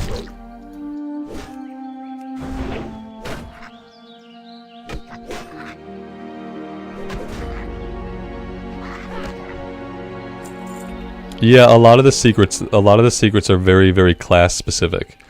It seems like the only things that are not class specific seems to be like what we found already. Like the trophies are not class specific. Maybe some of those quests people are finding for like the waylaid supplies, those don't seem to be class specific, but any of like the physical secrets, like the NPCs, the artifacts, all of that stuff seems to be class specific, and that's kind of a bummer.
Justin, you finally broke down and bought a bag. I'm gonna have to buy a second one. I really don't want to, but I haven't. I feel like they tweaked the bag drop rate. I used to have no problems finding bags. You know, it used to be like if you did like some work in a couple of the starting zones like we have, you would for sure find at least one bag. But I feel like they diminished the bag drop rate because like a lot of people are not finding bags. It's kind of a bummer, but yeah, I'm gonna have to buy a second one pretty soon. Because now, the problem now is I gotta keep heads in my bags, I gotta keep rune fragments in my bags, I gotta keep all this shit in my bags now. And at the same time, they seem to have completely nerfed, like, bag drop rates. See, here's the Wounded Adventure, which we have kind of figured out might be for, like, a priest quest. So another secret that, like, you get really excited to find this stuff, like, oh, cool, an NPC I've never seen before, this is awesome. It's not awesome. It's really lame. Because if you're not a priest or whatever, whoever, like, you don't do anything with this guy. So yeah, bummer.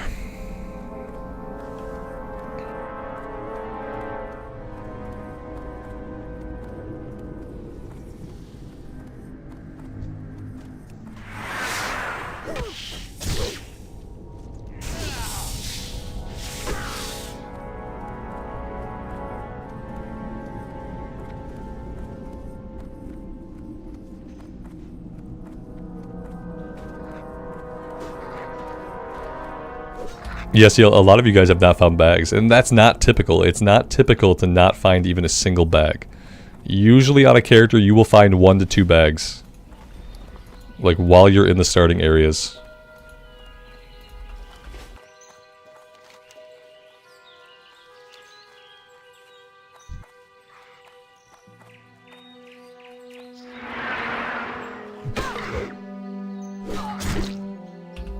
Anubis, we tried Warlock yesterday. I played Warlock for the first couple hours and I ended up hating it. Oh, okay, I see how it's going. Yeah, I see how it is. Yeah, F you guys. What the fuck? There's ore back there that I need. I have to go back and get that ore.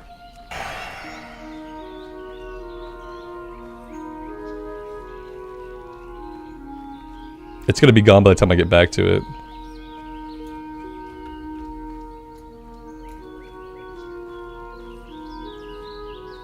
Oh yeah, it's still there. Let's try for it.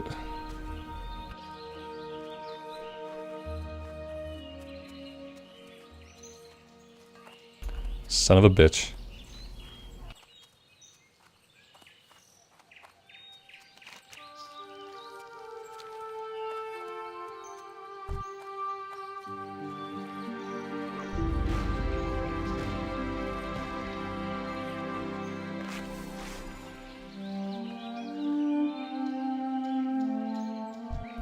Where the hell did this guy come from?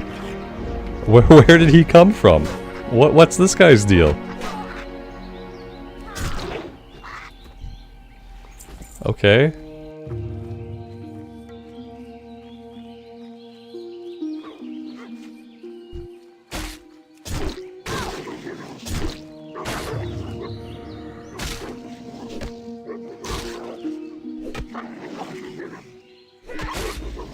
What changes did they do for the warrior so far? So far, I've gotten the Rune of Victory Rush, so I have Victory Rush now. It works the same way that it worked in Wrath of the Lich King. And then I have Furious Thunder. Thunderclap now increases time between attacks by 6%. Additionally, can be used in any stance and deals 50% increased threat. So that'll be really good while tanking, but while soloing, not really a big help. So far, just Victory Rush basically. And it kind of feels like the Wrath of the Lich King warrior. Oh yeah, it's amazing. Yeah, it feels really good. Like, don't get me wrong, it feels really good. It lets you, like, keep momentum. It encourages you to, like, pull and then pull and then pull, and I like that momentum. And then it gives you a little heal, so, like, definitely really useful in Classic era. But yeah, it functions exactly the same way that the Wrath of the Lich King ability functions. So it's not new or different. It's just like from a different era.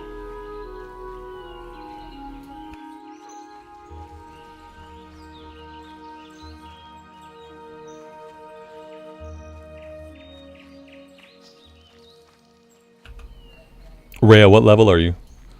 You've got a few more runes than I do. What level are you? Is movement speed increased? I don't think so.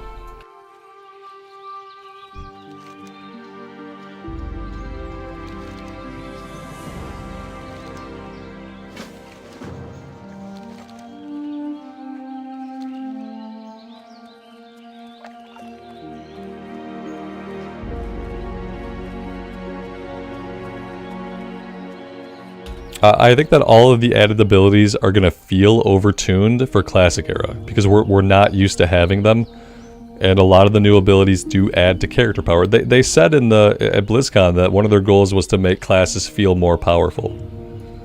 And then they also toyed around with the idea of then increasing the difficulty of enemies at higher levels, which to me is kind of like that negates the point, like...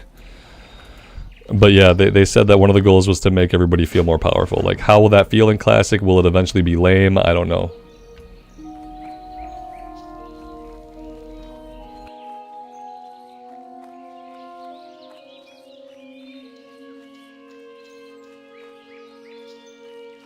We need 3 more people to form the guild. See, I did not under exaggerate. I knew exactly how many people were on, and I knew that we still needed some people.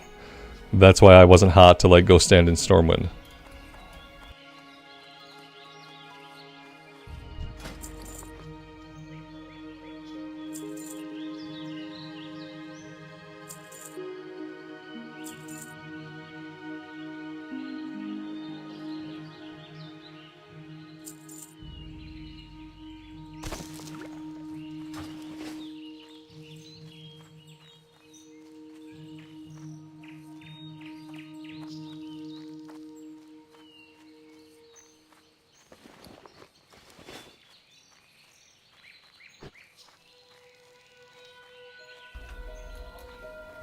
If you guys can get it signed without me being there, that'd be fine. Name it the Rambling Ramblers. Rambling Ramblers. Because yeah, I mean, I could head there, but it's gonna be a minute. I'm not gonna run right there right this minute. I'm kind of just now getting into a decent flow of questing, so if you guys have the 10 people without me, go ahead and start it up, and you can just invite me to it afterwards. And yes, I'm making everyone else do all the work, but I didn't ask for this. I didn't ask for this. You wanted this. 9 people. Okay, well, eventually I guess I'll head back to Stormwind.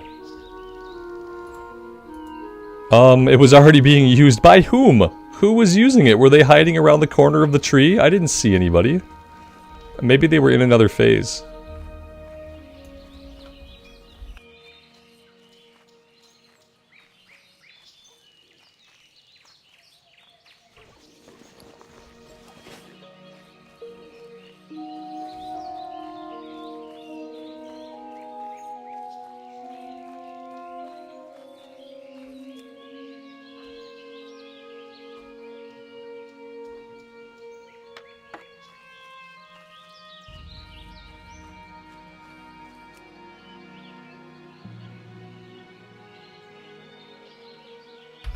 You have 10 now? Awesome.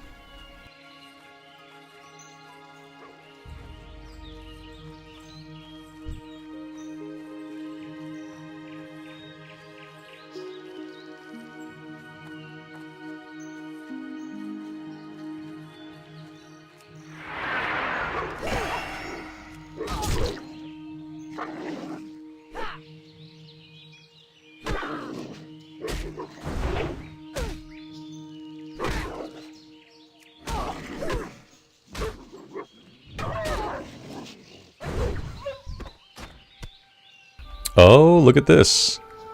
Waylaid supplies rough stone. Add 10 rough stone to complete the shipment. Deliver to a supply officer for a reward. Or replace the missing goods for a larger reward. Okay, I want to replace the missing goods for a larger reward. I don't... How the... do I do that? I have rough stone, like, I can't drop it into the box. Like, I feel like mechanically, they needed to put some explanation of how this shit works into the game. Like, all of it, from having to click the rune to having to go into your character tab. Like, mechanically, they needed to put some explanations into the game about what you click, how you click, when you click, where you click, to complete some of this stuff. Because a lot of it is very different than stuff that we've done in the game before. I have to have all 10 to add it. Okay, so see, that's important to know. In my mind, it makes sense that I could add 5, and then 1, and then 3, but apparently I have to have all 10 to add it. It would be nice to have a little bit of actual, like, in-game explanation for how shit works. That's kind of a thing that players like to have. When you don't have that in your video game, you create a player base that goes to external resources to learn how to play the game. And you really, like, you don't want everyone going to external resources to learn how to play the game. You want them to learn how to play the game by playing the game. A little bit of tutorialization is a good thing. It's not hand-holding to tell somebody how something fucking works. Like, it isn't. The discovery already happened. I found the thing. It's not hand-holding to then say, click a stack of 10 to put it in the box. That's not hand-holding, that's an explanation of how the mechanic works. Just so we're clear.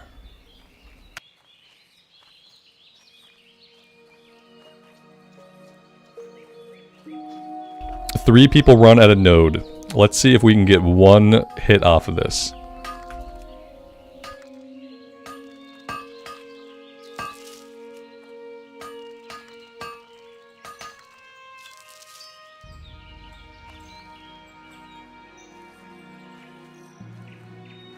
Do I have tooltip? If I didn't have tooltips on, we wouldn't be able to read this. The thing on the screen right now.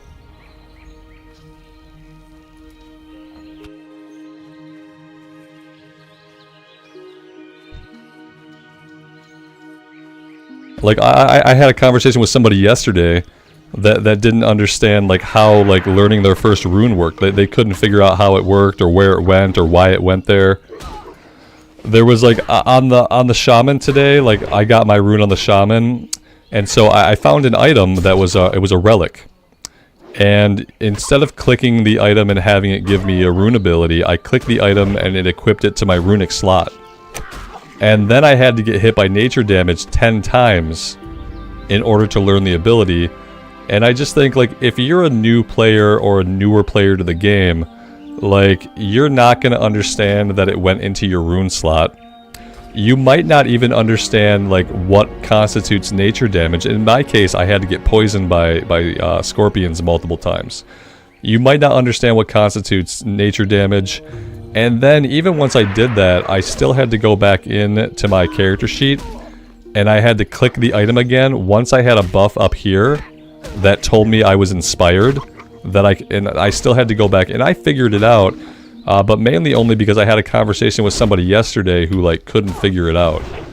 But there was no way, like, as a new player that I would have connected all those dots. I would have had to go to an outside resource to learn how to do it. This wolf is going to kill us. I'm going to die to this wolf.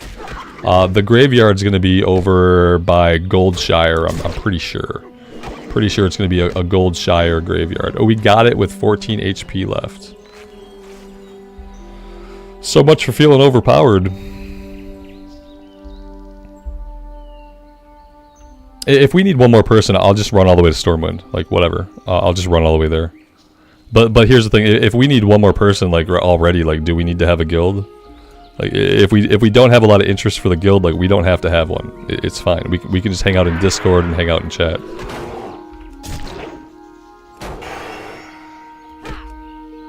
What I'm hearing is that when I want to raid, I'm gonna have to recruit some people, like, from the game. That's what I'm hearing. Is I'm gonna have to do some actual recruiting, or we'll pug people and then we'll see if anybody's good enough to recruit.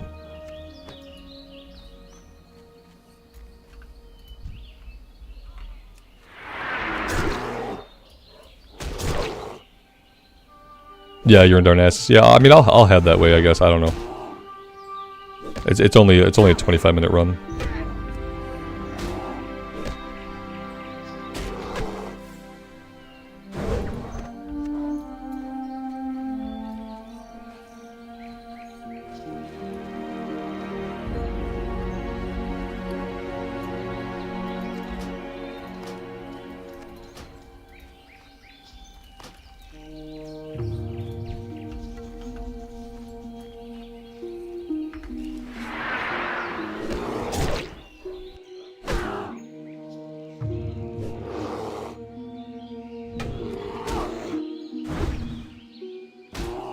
We need the guild. We don't need the guild. The guild's a nice to have.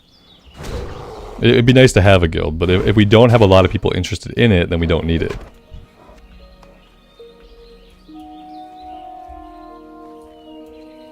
Like it's day 2, so like the hype for the season's probably at its pinnacle right now. And so if I don't have a bunch of people right now who'd like to be in the guild, then I don't know. We can put it together and then we'll see. I still feel like, you know, at endgame I'm gonna have to recruit some people that actually want to raid. I'm gonna have to recruit the raiders.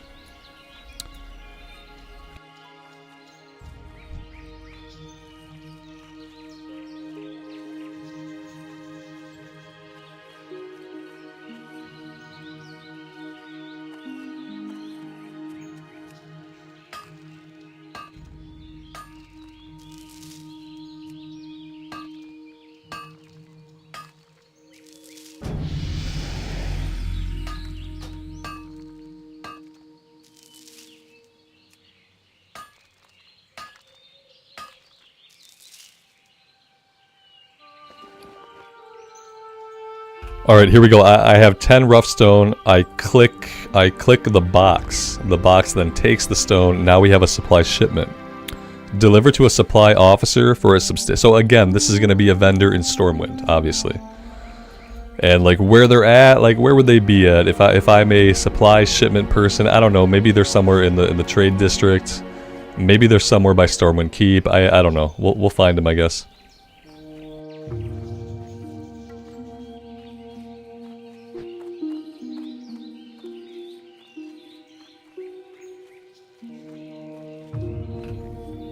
Script, good evening, man. Welcome to the stream. The vendor's near the auction house. Okay, see, that's not a spoiler because like it's not a secret. It's a vendor in the world, and I think vendors are like some of the lamest content you can put into a game. So like I'm not gonna count that as a spoiler because vendors are the lamest kind of content you can put into a game. So it's fine that I know where it is now. Had I known it was going to be a lame vendor, I would have just had you guys tell me where the head person was. I thought we were using context clues to figure out who might need the items. But like when it comes to the location of vendors, yeah, you can tell me the location of vendors because they're just vendors. It's not a secret. It's not like a big discovery. I'm not like excited to find a vendor.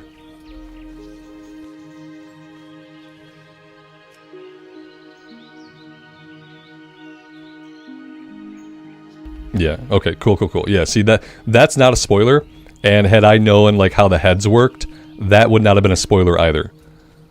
A spoiler is an actual cool secret out in the world. A spoiler is, like, the location of a rune, the location of a new quest, the location of a rare spawn.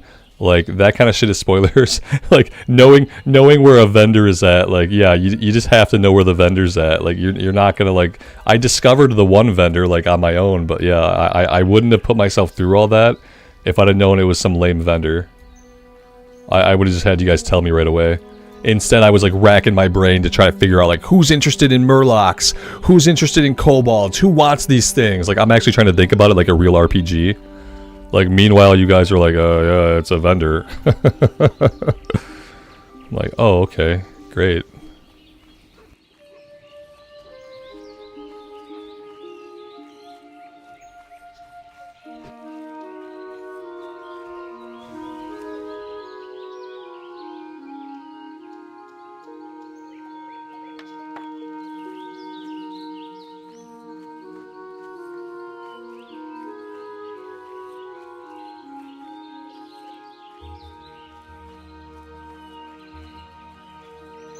No, it's not gonna stay a secret. No, it's not gonna stay a secret, but like it doesn't mean that I have to like get spoiled for myself. You can keep things a secret by not searching out the information that's gonna spoil it. Like I just don't look for the information, and therefore it's not gonna be spoiled for me. Like obviously, like, you know, pretty soon here in a couple weeks to a month, like Questie's gonna have the location of every single secret in the game.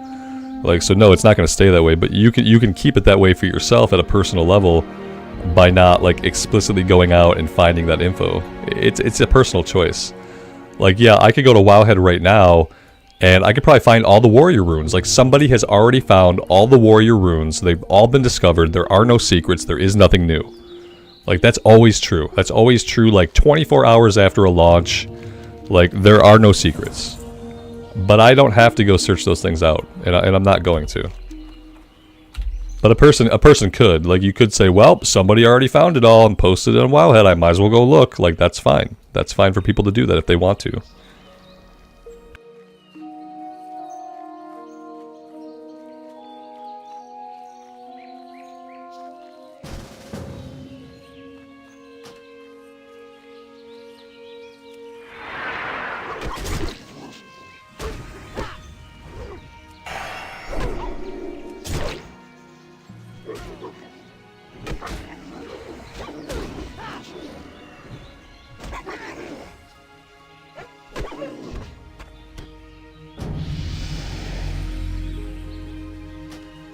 Thank you, Alex. Thank you guys so much for signing the charter and getting that taken care of. I appreciate it.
Guys, I think I just found a secret in a chest. It's for a mage? Son of a biscuit. What in the actual... Let me harken back to my idea of the season of personal loot. Where when I find something in the world, the game makes it for my class. Decipher the scroll with a comprehension charm. And like, can I do anything with this? Can I give it to a mage? Can I sell it on the auction house? Can I do anything with this at all?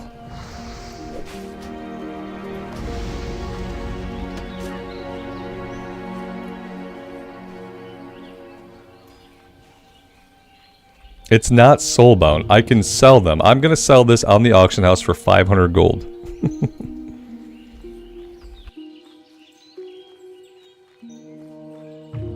Marcus, I don't always. see last night's stream.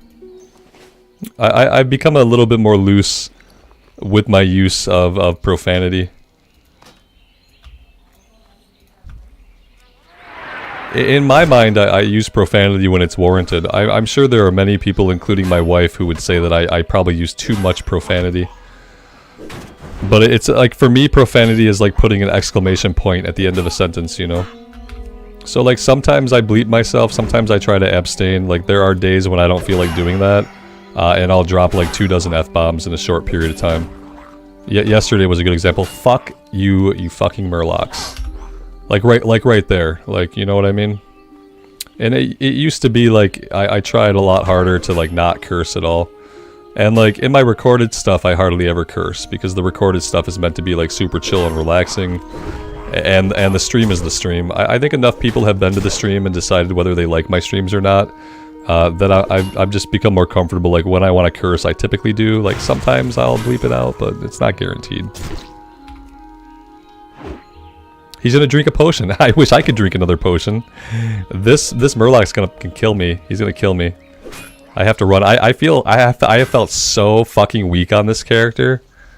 I have felt weaker on this character than I have felt on any fucking class in the game. It was the same on the Warlock. I don't know why. Like, you guys don't think that they already upped, like, the power of the enemies, do you? Because they talked about upping the power of the enemies.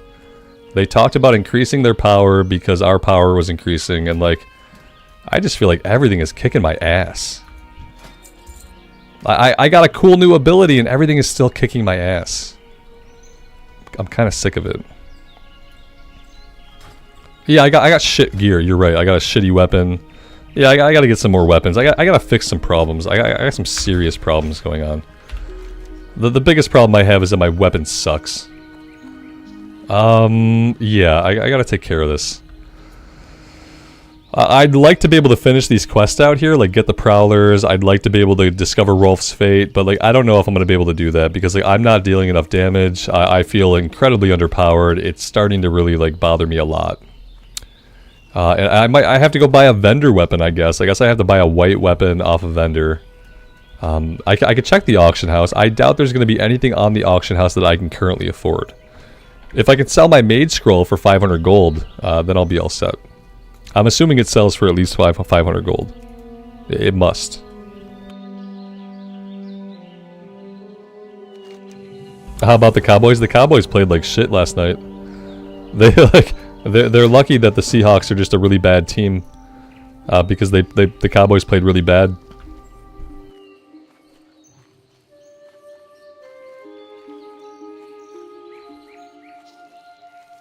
You still won, yeah, sure. You can play like that's the thing about the NFL is like, in the NFL like teams can play really horribly and they can still win, because like a lot of what happens with wins in the NFL is like wins in the NFL are mainly determined by RNG.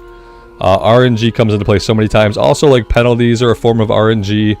Like, most wins in football, like, some of it's skill, but a lot of it is random. A lot of it is random. Like one bad penalty, you know, like, one botched play. It's all RNG for the most part. It's like, whoever makes the least amount of mistakes will win. It's often not about, like, necessarily, like, skill, but whoever gets the least amount of penalties... and makes the least amount of mistakes. Like, that's the game. And a lot of the players, like, they can't seem to avoid having penalties. Like, you don't know that you can't hold a guy. You don't know that you can't hold a fucking guy. What's wrong with you? Were you not coached? You literally just can't hold him. You can't hold him. Don't hold him. Are you holding him? Stop. Stop holding him. It's so stupid sometimes. It's so stupid sometimes. I like to watch games that are like basically entirely decided by just a handful of guys who are idiots who can't stop themselves from getting penalties. You lined up offsides? Are you stupid? Why are you a professional football player? It bothers me a lot. It's like when I've realized that I've been watching football, like a lot of football for the past like 4 years. And like the more I watch, the more I'm kind of turned off by the whole realization that so much of it is random and so much of it is based on stupid penalties. Like so much of who wins is determined by that alone. I don't have the Prowlers I need yet. RNG, random number generator. Randomness. When I say RNG, I mean randomness. Just complete randomness. Will the ref see the hold? Will the ball slip out of dude's hand? Like, it's complete randomness. RNG, random number generator.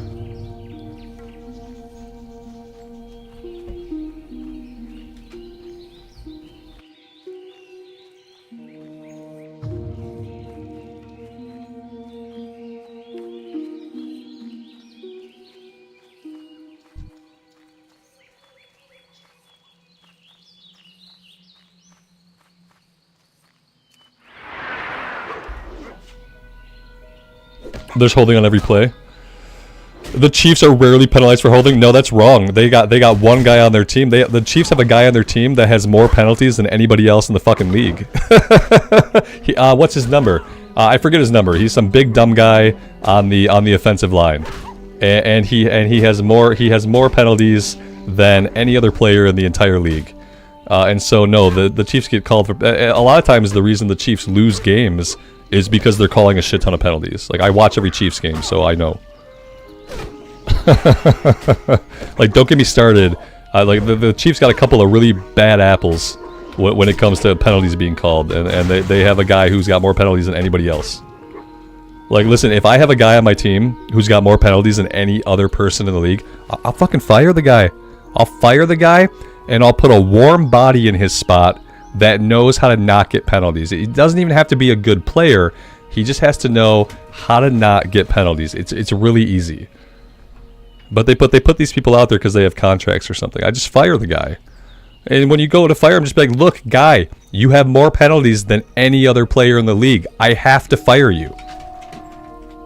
Here's a severance check. Get away from my team.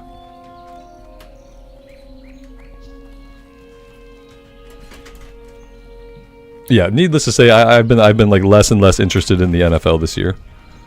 I think last year my interest peaked, and then I've been seeing like sides of the game that I don't like, and my interest has like declined a little bit. I still watch the Lions and the Chiefs, but like last year I watched like every game that I could. And this year, like I'm like from now on, I'm confining myself to like watching the Lions and the Chiefs. And even now, when I'm watching the games now, I try to like read or do some other useful thing while I'm watching, because otherwise it seems like a waste of time. Where are my Prowlers? Where do my Prowlers be at? I don't see a lot of Prowlers out here.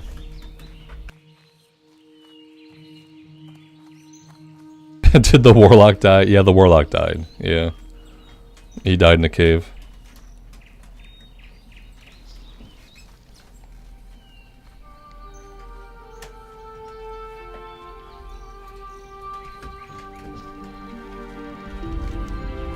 I've never ever had a hard time finding Prowlers.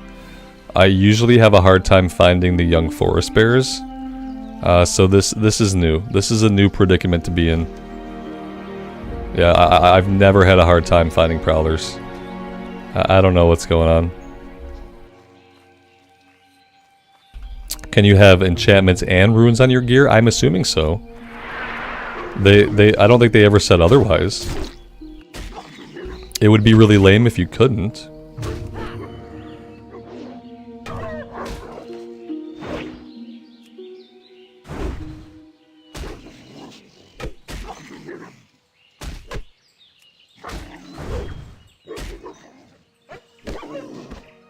Yeah, layering is still, if layering, because for a while yesterday, layering wasn't working.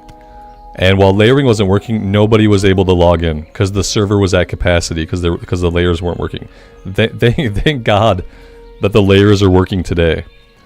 Because yeah, a lot of people sat in queue for a long time, myself included, because the layers at first were not working at all. But then they fixed it.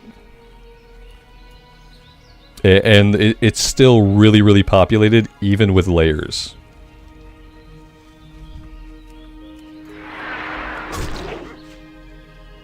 Like, I'm not a huge fan of layers, but like this version of the game right now would probably be unplayable for most people if layers weren't working. Did I kill a cow to get the head yet? I have not killed the cow. Yeah, I don't like killing the wildlife, like the random animals that are not aggressive. Like, I try not to kill them. This little jerk, you took my copper. Oh God. Oh, the competition is real. I don't want to kill a cow, to be honest with you. I feel bad about it. I hope it really does. I hope it doesn't really drop a reward. That would be sad.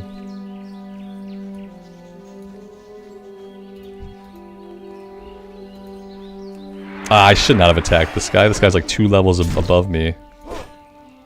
I'm so dead. With my shitty weapon and my useless shield, like, I'm dead. I gotta fucking run from this guy.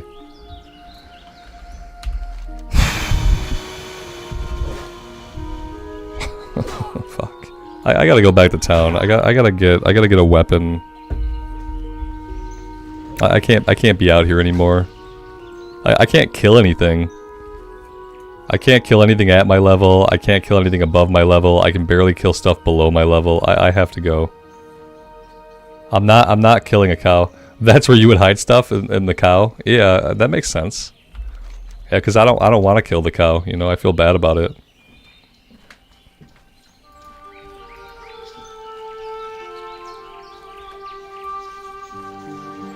Yeah, this warrior has been really weak so far. And I have to just hope that it has everything to do with my weapon. and that they didn't tweak like the power of the enemies out in the world yet. Because yeah, I'm having a hard time killing anything. It's been bad. I kind of want to get to this ore. I don't want to fight a bunch of murlocs. It seems like most of the murlocs are dead right now.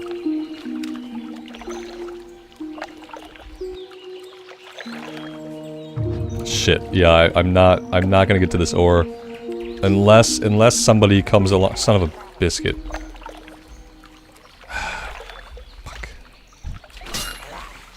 It's really like getting on my nerves that I can't fight anything.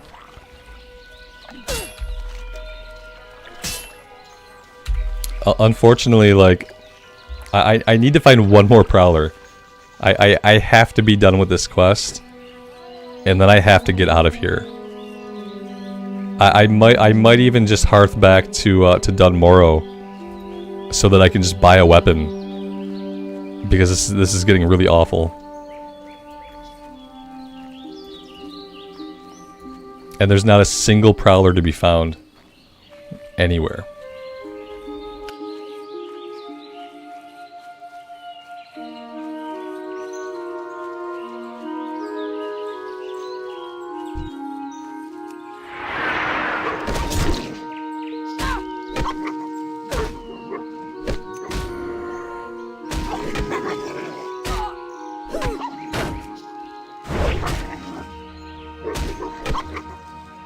Auction house greens are 10 silver for the most part. I'll check the auction house, yeah. I mean, I have to go to Stormwind City anyway to turn in this this provisions quest or whatever this is, the waylaid supplies.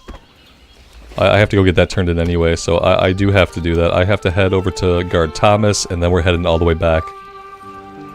I'm not gonna do the red linen right now. Yeah, I'm not gonna do anything else. The escape, we could probably turn that in, and then after we turn that in, like, I don't know, maybe we have to go back to Dunmorrow. We have one green quest there. Oh, good.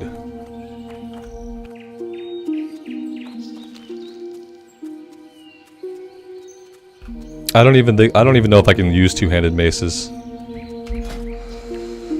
No, I can use axes, maces, and two-handed axes. I can't use any other weapon skills, and quite frankly, I probably don't have the money to purchase any weapon skills from anywhere.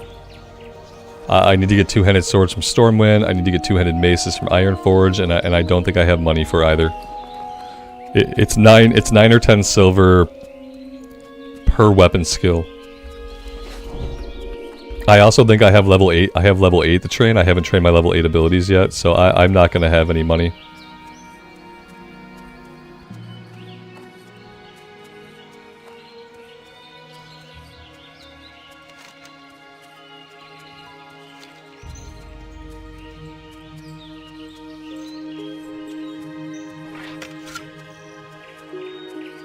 I'm going to try to sell the Mage Scroll on the auction house. How much are these selling for? Has anybody sold one of these?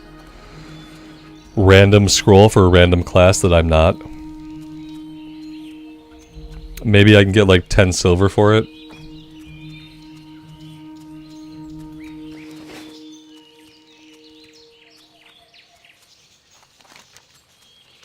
If it's a class quest, I haven't done any class quests yet.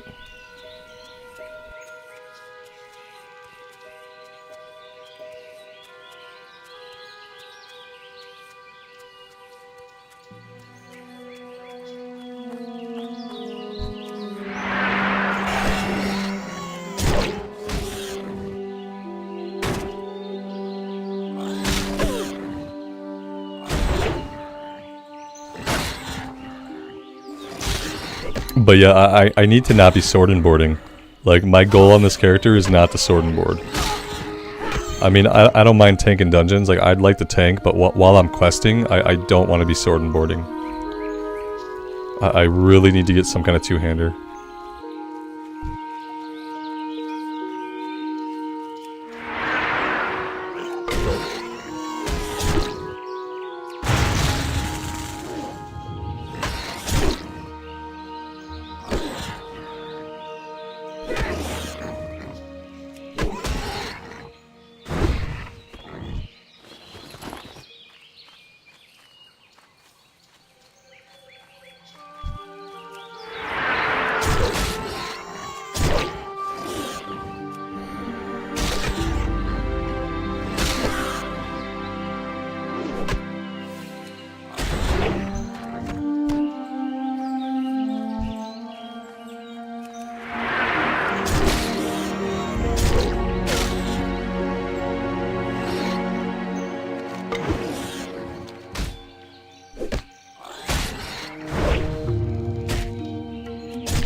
Like, the only time I feel even remotely powerful is when we can actually use Victory Rush. Like, if I go into a combat with an at-level enemy and I can't use Victory Rush, I feel incredibly weak.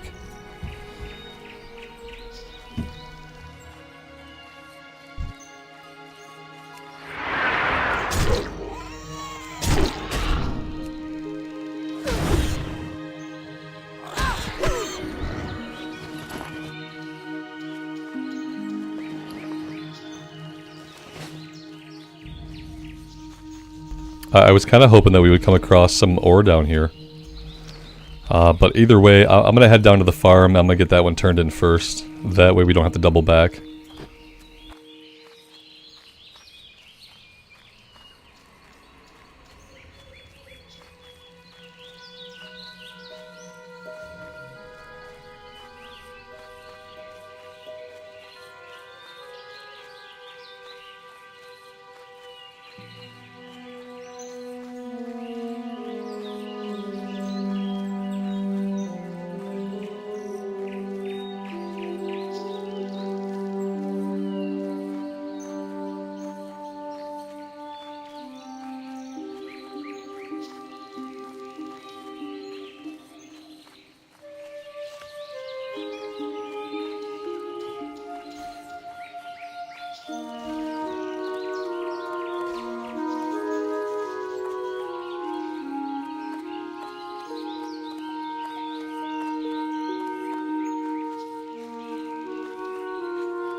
Oh yay.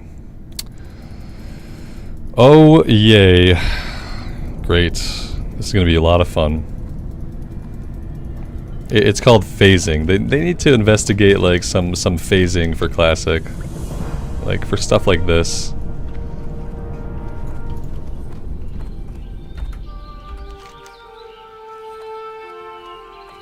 Alright, back to Goldshire and then on to Stormwind, I guess. After Stormwind, I'm gonna get us over to Dunmorrow.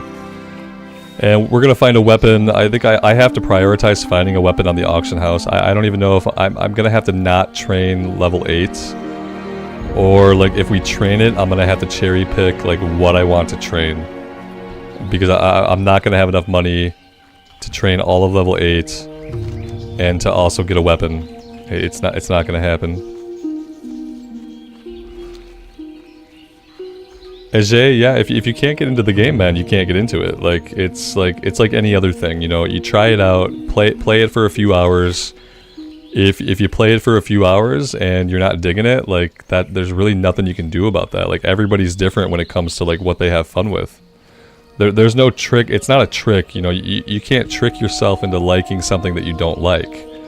You can't trick your brain into like resonating with a game that you don't resonate with. It's like that'd be a tough one. You know what I mean? Sometimes it sucks because you see that something is like popular, like, oh, this game's really popular, I want to play it, and then you play it and you're like, I don't really like this. Well, then you don't like it. It's okay not to like something, even if other people are playing it, even if it's super popular right now. Like, if you don't like it, you don't like it. Especially a game like this. It's a 20-year-old game, and so like I can see that it wouldn't resonate with people, and it either does or it doesn't.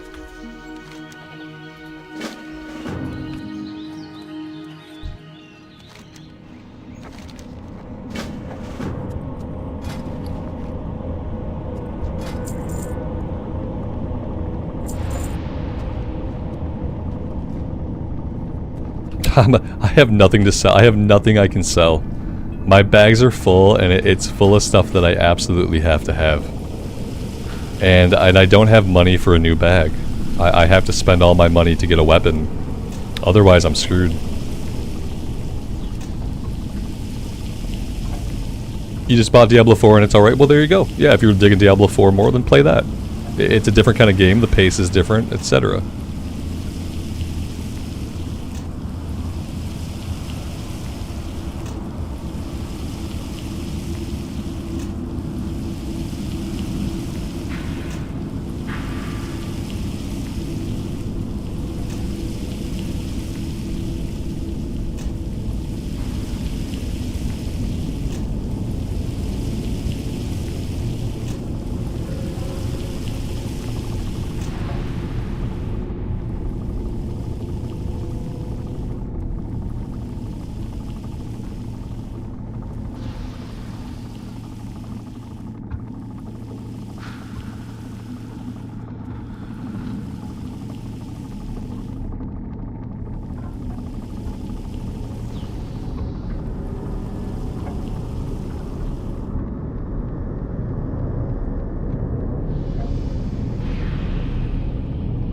food. Yep, I got some food. I'll make time to eat it while I'm traveling to some extent. Let's see what we got over here. We got a warrior. I don't even think I can do this warrior quest. I think I have to do the warrior quest that is that's in the dwarf area. I'm not gonna take that quest. I will learn. Oh god. I'll learn Rend. I'm gonna hold on to the rest of my money until I have a weapon.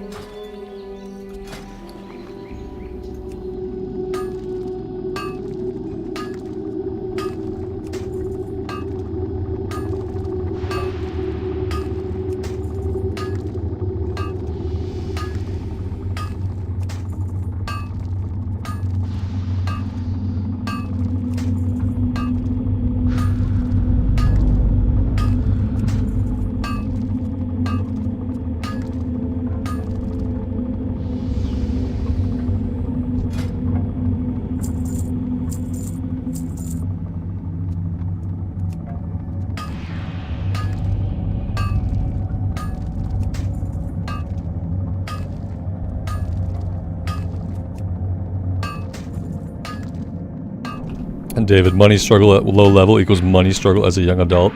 Shit, I'm an old adult. I've struggled with money my whole life. But you know, I'm an idiot, so when you're an idiot, like your options in life are very limited, and then therefore so is your money.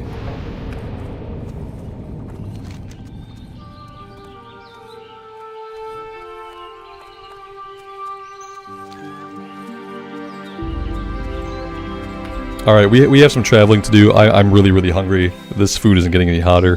I am going to mute myself. I'm going to turn my cam off. And I'm going to eat some food. I will pin a message to that effect. And we'll keep going, but yeah, I need to eat. I will see you guys on the flip side.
Let me just say that was really lame. And let me also say that I'm pretty sure that I could have sold those 10 stone, like probably on the auction house. I could have probably sold them for more than 6 silver. So, pretty lame. Yeah, okay, moving on.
What changed my mind about the Warlock? The fact that I just don't like the class.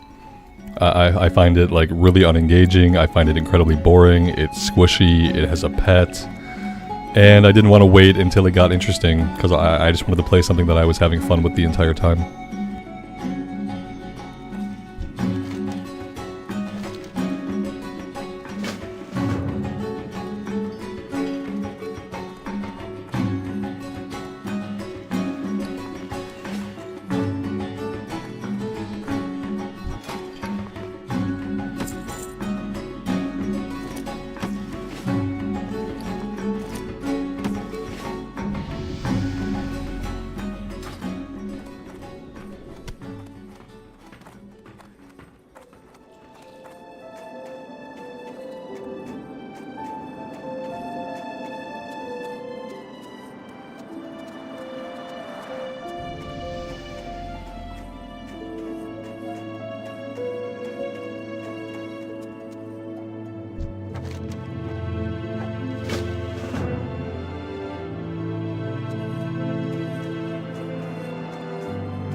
Alright, yeah, already I'm feeling a little bit better about the damage.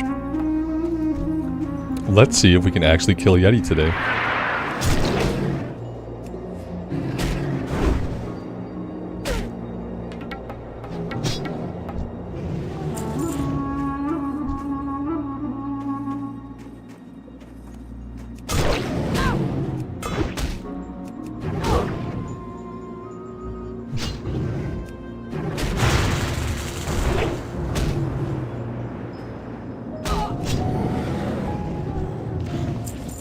Yes, and go ahead and look at the Wendigo toes and watch them wiggle, and then never be able to get out of your head the fact that Wendigo toes wiggle. They wiggle non-stop. They're wiggling right now.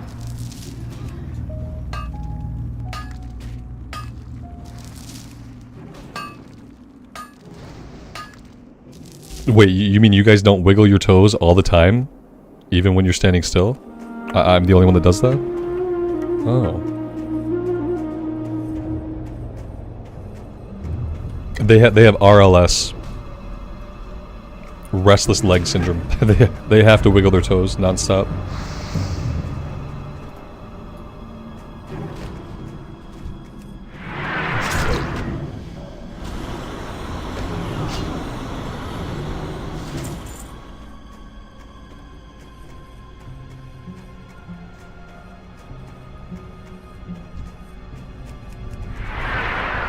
Dustin, I know it does. But if I limit myself to joking about things that don't suck, I would probably have nothing to joke about. I know it sucks. My mom has it. I probably will have it one day too. So I know it sucks. But yeah, if I limit myself to only joking about things that don't suck, then I'll never be able to joke about shit. Every time I say anything, I'm like, oh yeah, someone's gonna have that. Someone's gonna be offended by that. I'm like, well, I mean, it's comedy. It's comedy.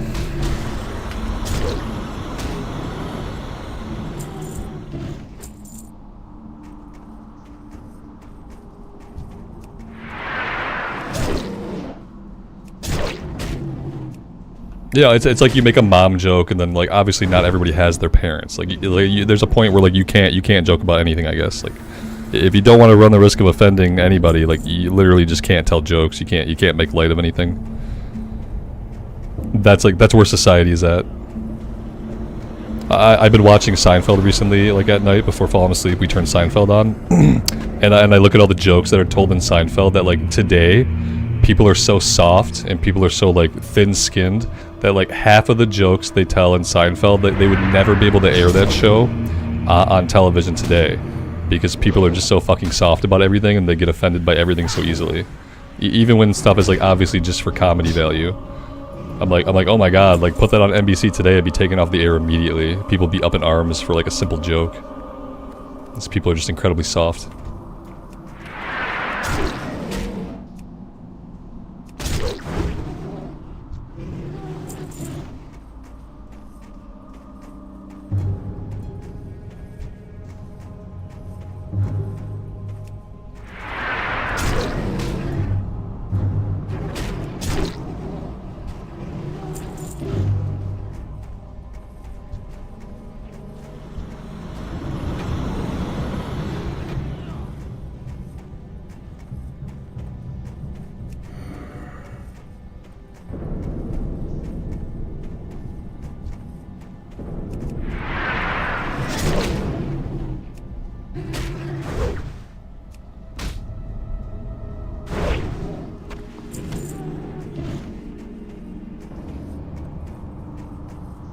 So, like, Yeti Cave, what do you think the chances are that there's gonna be a secret back here somewhere? Don't tell me. It's a rhetorical question, don't answer me. Because the answer is probably no, there's nothing back here. But I'm gonna have a look around anyway.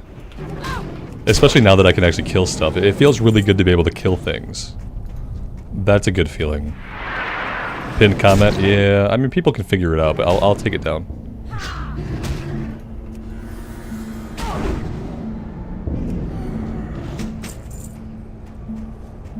This right here, this would be the perfect place for a secret. Like, if I were gonna hide secrets in the game, I'd hide them in places like this.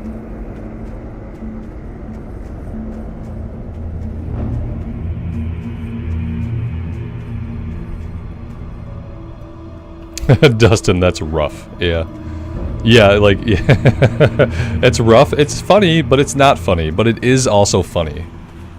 It's funny that he got himself into that predicament by just like saying a thing that is like, it's a figure of speech. It's a figure of speech. Like, I don't know, should we have to apologize for figures of speech? I guess, I mean, if he said it directly to her, then yeah.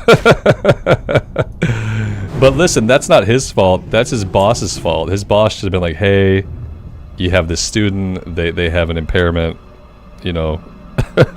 If nobody informed the guy, like, that's not on him. That's not on him. How could he know? Are we supposed to assume that like everybody has every possible like impediment, so that we don't run the risk of ever offending anybody with everything we say? Like, is that what we're supposed to do? No, you don't assume those things.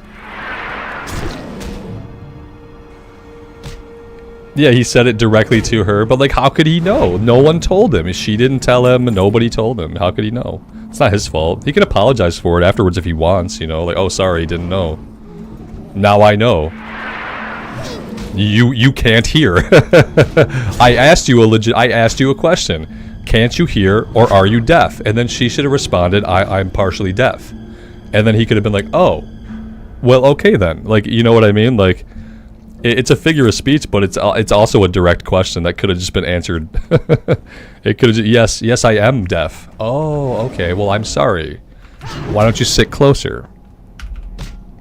It doesn't have to be like a, it doesn't have to be one of those moments where it's like, oh no, you offended the deaf person. No, I just didn't fucking know they were deaf. How would I have known?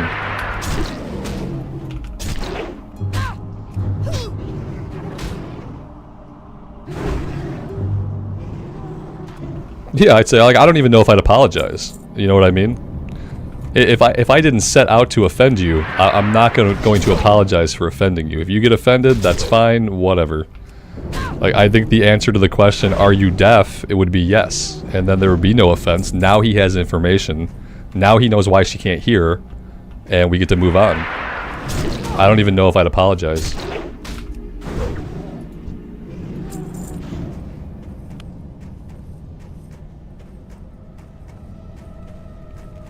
Yeah, the same thing. Yeah, hold on. No, I literally can't hear you.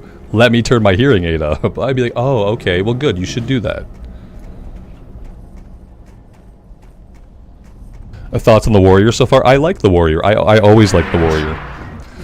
You know, I like the warrior with victory rush. I like the warrior without victory rush. I like the warrior in a house. I like it with a mouse. I like it in a cave. I like it with something that rhymes with cave. I lost my train of thought. I was going for a Dr. Seuss thing. No, I like the warrior, but I always do. It's the safest thing for me to play in a new season. And I realize, like, for my first character that I get to cap, I probably should play something that's, like, relatively safe. Like, the Warlock was horrible. I hated the Warlock, and I always hate the Warlock, and so thinking that I wasn't gonna hate the Warlock, you know, that was kind of silly. What I'm hoping for, guys, I'm hoping to get a Wendigo trophy. Like, you know, we got a Kobold head, we got a Murloc head, and so far the commonality has been that they've been like partially sentient species. You know what I mean? They haven't been wolves or bears. So I'm kind of hoping that if I kill enough of these guys, we'll get a Wendigo head. I just don't know. Do we have a guild yet? We do have a guild. I think we still have a guild. Yeah, we have a guild. Mm-hmm. It's a small guild right now, but it's active. And I would prefer a small active guild over, like, the Wrath of the Lich King guild, where there's, like, 240 characters, but only 20 of them play. So I would prefer, like... I'm gonna do the same thing that I did with the hardcore guild. So if you have a character in the guild, and it has been more than 10 days since you've logged that character in, I'm going to kick the character from the guild. If you come back to that character, just ask for an invite, because I don't want a roster of 250 people who I don't know who anybody is. Everyone's got 17 alts in the guild, but they don't play them. Like, I don't want that. When I look at my, like, last played, like, I want to see that people are active in the game. And so I'm giving you 10 days. Because I feel like if you're not logging a character in once a week, you're not playing the character. So I'm going to handle it the same way that I handled the hardcore guild. If your character's not active, I am going to kick you.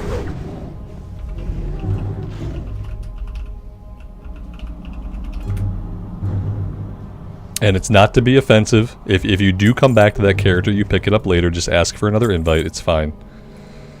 But yeah, I don't want a bloated roster of characters that are not played.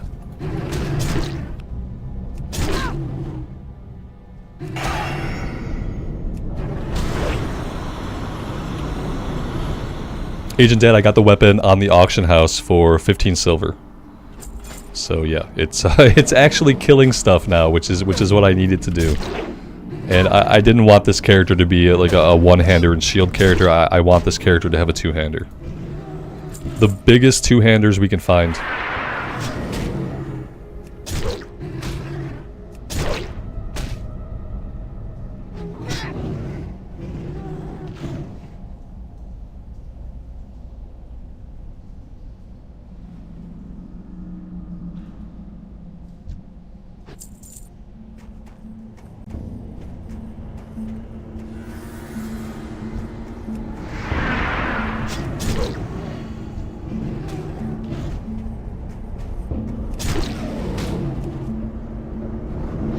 I have this feeling that I'm not going to get a Wendigo head.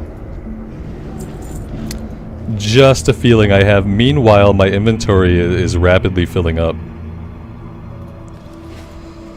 So yeah, has anybody gotten a Wendigo head? Have you been in here and you got like one of those trophies to turn in? It's kind of a spoiler, but I'm directly asking, so you can answer this one.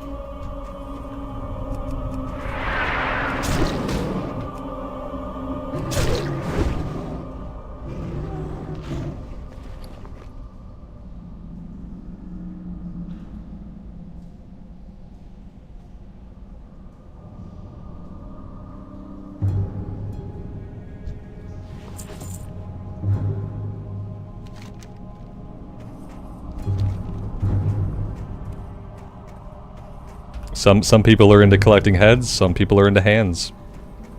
Everybody's different. Mute 1. I'll take it. I'll take mute 1. I'll take mute 1. But that's it. So I can leave here now. I got a severed Wendigo hand. This is gonna go to somebody. Where are they in Ironforge? Since they're just a vendor, it's not a secret. They're a vendor. They're not a secret. I just want to know where they're at. Are they in like the war quarter? Damn, one shot? Dead. Yeeted. I can't drink, I'm on the wagon. Stop telling me to drink! I'm trying to be on the wagon!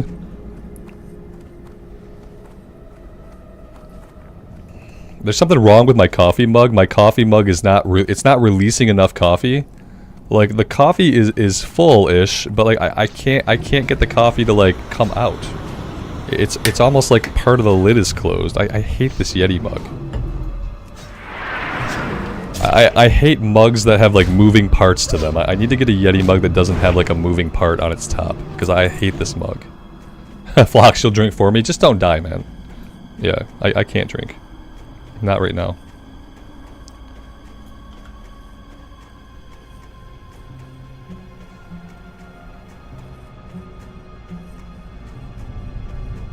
I want this ore. I just can't really tell where it's at. Inner Nightmare, how am I enjoying SOD so far? I'm really enjoying it. It's not exactly what I expected it to be. It's not what I expected it to be, but I'm having a lot of fun anyway.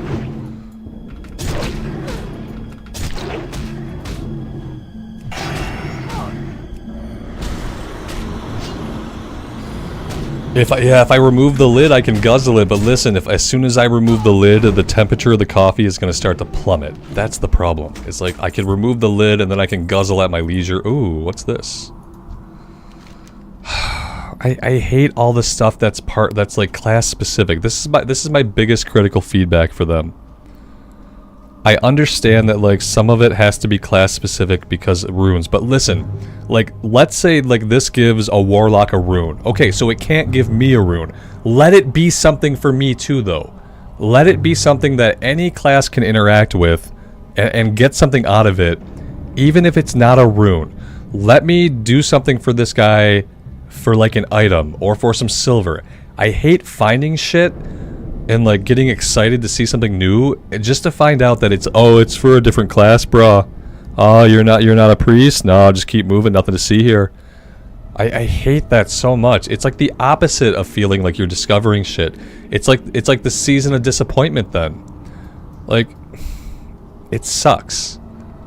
Let this be something for me too, even if it's not what it is for a warlock or for a priest. You know what I mean?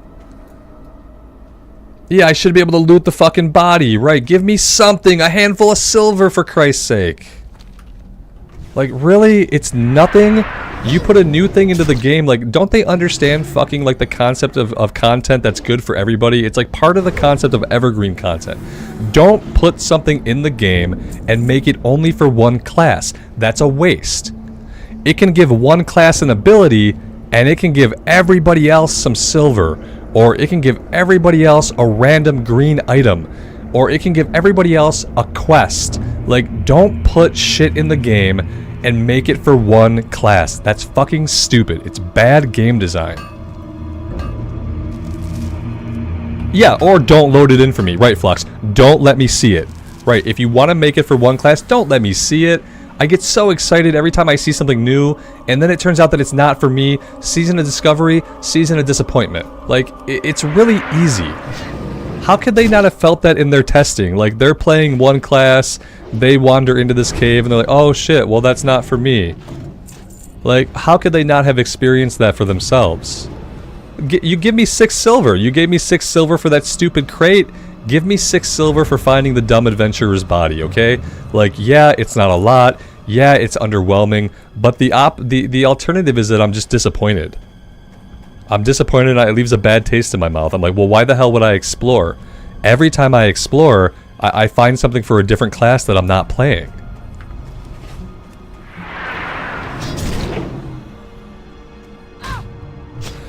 David, you wonder how much is the limitation of the game engine? I have to believe that they can have it give one person a rune, and they can have it give another class 6 silver. I have to fucking believe they can do that. And if they can't do that in their game engine, then I don't know, maybe it's time to delete your game engine and go again.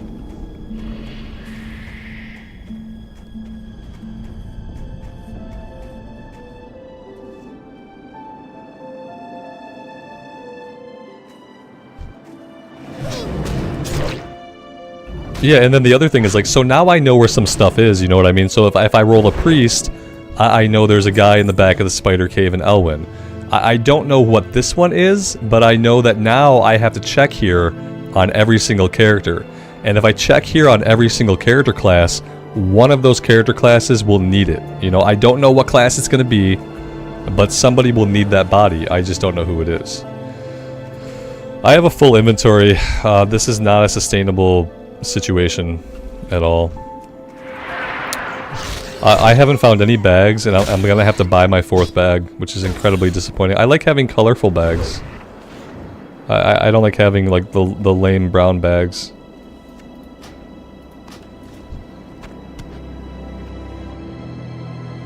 Full inventory. Drink. I can't drink.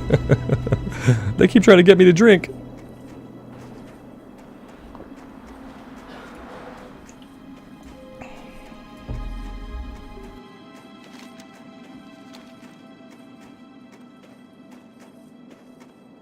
You know, I didn't even notice that we hit level 10, to be honest. I didn't notice. We're going arms. Obviously, we're going arms. Increasing the bleed damage is something that I'm always interested in, so I'm gonna go ahead and I'm gonna increase my bleed damage.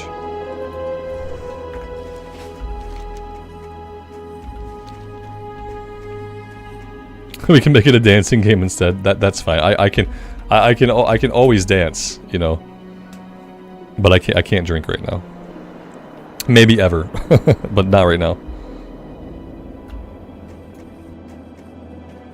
What server did we go with? We're on Lone Wolf.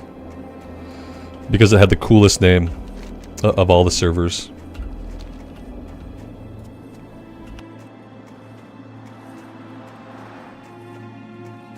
What's the difference between Classic Era and Season of Discovery? Lots of things.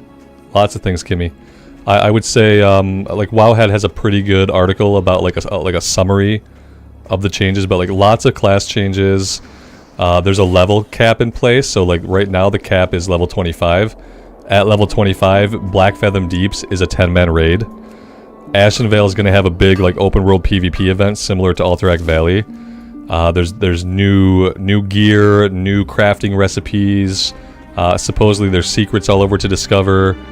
Yeah, there's lots of new stuff. Wowhead has a pretty good summary. Is latency okay on the server? Yeah. These servers are all these are all mountain time servers, so there's no latency. Yeah, we have people playing from the EU. that don't have a lot of latency either. Like there's no latency these days with the way internet works. Like there's no real latency, and unless the server's having like a huge issue, like, you know, unless Asmongold borks the server, like there's no problems.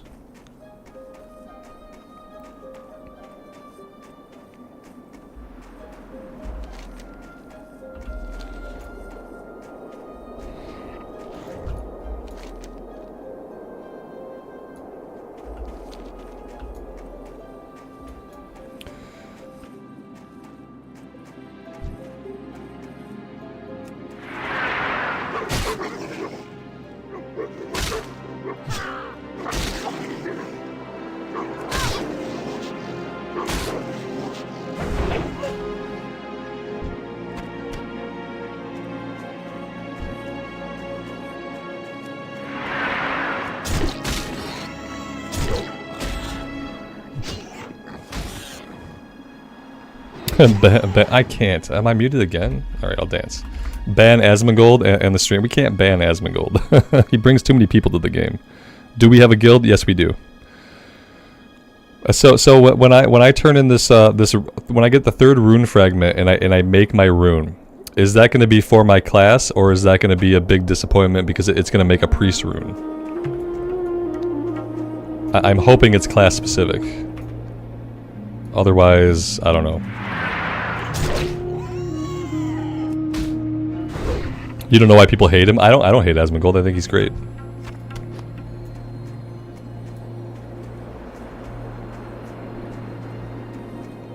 People tend to hate people who are very vocal, who have a platform, and who express views that don't align with their own. Like basically, if someone has a platform, if they express themselves well, and they have an opinion that doesn't jive with your opinion, typically, like, a lot of people will hate that person. You know, people want to hear opinions that align with their own.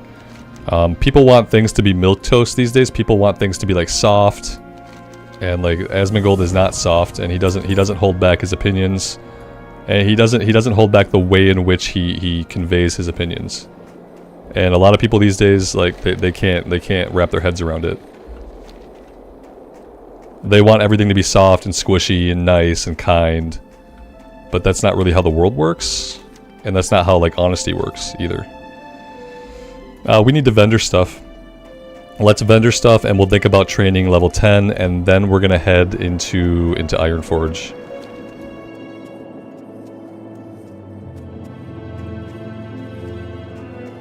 People are different in the EU. I can see how that'd be the case. I think people in different parts of the world are necessarily different. Yeah, it could be a thing here in the States, but yeah, a lot of people are just like, they're too soft. They want all their feelings catered to. Like, you can't disagree with somebody, because if you're disagreeing with somebody, then you're not respecting them. You're not respecting their opinion if your opinion's different.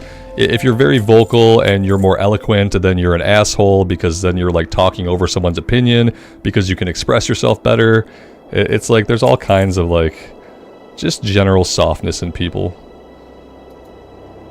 It's kind of fucked up. It's a good thing for people that the world is still the way that it is. Like, if the world ever changes, like, a lot of people are going to be unable to cope. The trainer's inside here.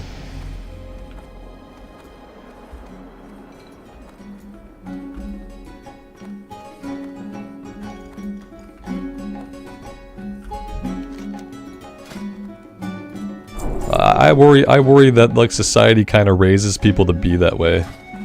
Like, I worry about my son, you know, I have an 8-year-old, and I worry that, like, he goes to school every day, he's at school, he's being indoctrinated to, like, whatever belief system that they're conveying to him in public schools. And it's like, they focus a lot on their feelings and stuff, and they got, like, social workers who come into the classrooms and talk to kids about their feelings, and that's all fine. It's good for kids to have, like, emotional awareness. What I worry that happens a lot is, like, too much focus on people's feelings makes them believe that their feelings are the most important thing. It makes them think that their feelings are more important than other people's opinions. Their feelings are more important than, like, the reality of a situation. It makes people put, like, too much importance on how they specifically feel, when, like, ultimately, like, the world doesn't really give a shit about how you feel about it.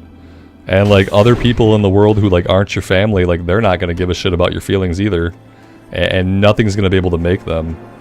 And so I worry that like people come up in this like microcosm where like their feelings are the most important thing, and then they have to get out into the real world someday, and they realize that no one cares about your soft little feelings, and no one wants to hear about it, and no one wants to listen to you whine.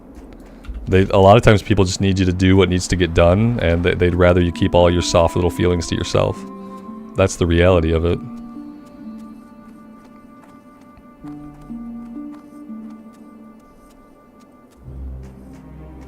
Yeah, it's hard to be the biggest influence on your kid's life when your kid is at school for 8 hours a day, and then they spend 2 hours a day at home awake. It's really hard to think that, like, as a parent in America, that you can be the biggest influence on your kid because your kid's not with you. Your kid is with a bunch of strangers, and you can try to stay involved with the PTO. You can try to reach out to the teachers, but it doesn't fucking matter. Because they're going to teach your kid whatever they're going to teach them while they're at school, and unless you're willing and able to homeschool your kid, which is not a good idea, you're not going to be able to have any effect over it. You know, my kid is at school for 8 hours a day. He comes home. He spends about 3 hours awake at home, like most of the time. Then he goes to sleep. Then he wakes up and he goes to school again. And so necessarily, like, when school mimics a corporate structure, like the parents' ability to like overrule what the school teaches is very limited. Understanding feelings and caving to them are different. Yeah, they are. It is different, but the way they teach kids, I don't think conveys that. I think they teach kids like your feelings are special, your feelings are important, people should respect them, and what young kids hear is my feelings are the most important thing. My feelings are more important than whatever's going on. My feelings are more important than what I have to get done right now. And until my feelings are addressed, I'm going to come to a dead stop. I think that's what like young kids hear when people talk to them about like their feelings.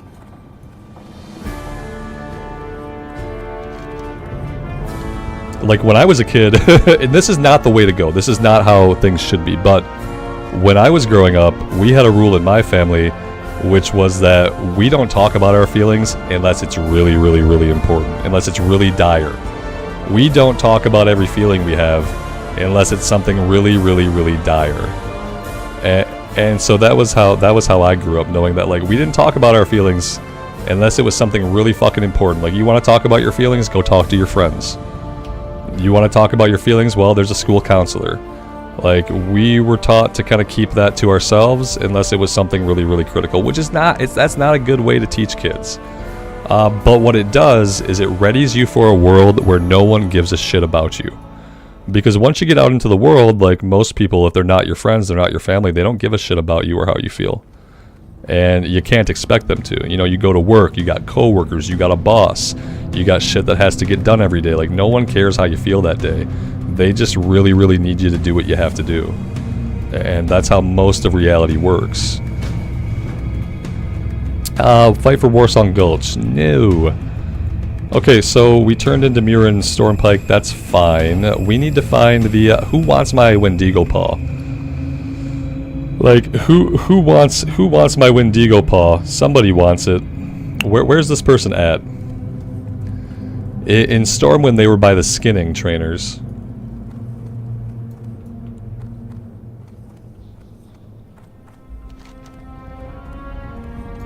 This is not a spoiler. You guys can tell me. Are they over here?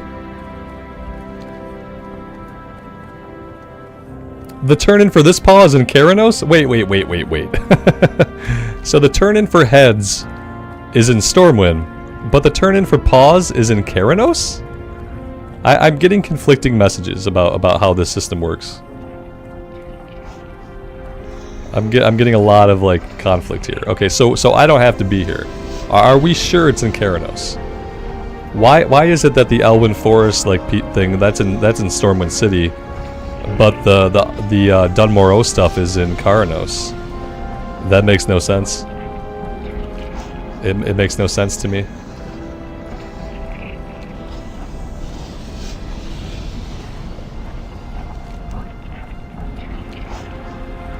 So I'm going back to Keranos.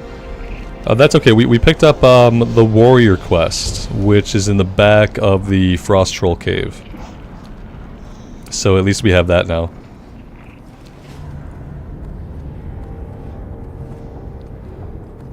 Yeah, but the parts collector for Elwyn, they were in Stormwind. There's no parts collector in Goldshire. Not from what I saw. Am I wrong? There is no parts collector in Goldshire. So in that regard, like, why would there be a parts collector in Karanos? I don't get it. Dwarves don't like walking up the hill to Ironforge because they have short legs? I guess, yeah. Yeah, the two different people designed it. One person thought like I thought, which is that I thought it should have been in Goldshire. I went around Goldshire talking to everybody before I realized that it was a vendor situation. And so I thought they would at least be consistent. I thought like if the one for Elwyn is in Stormwind, then the one for Dunmorrow would be in Ironforge, but apparently not.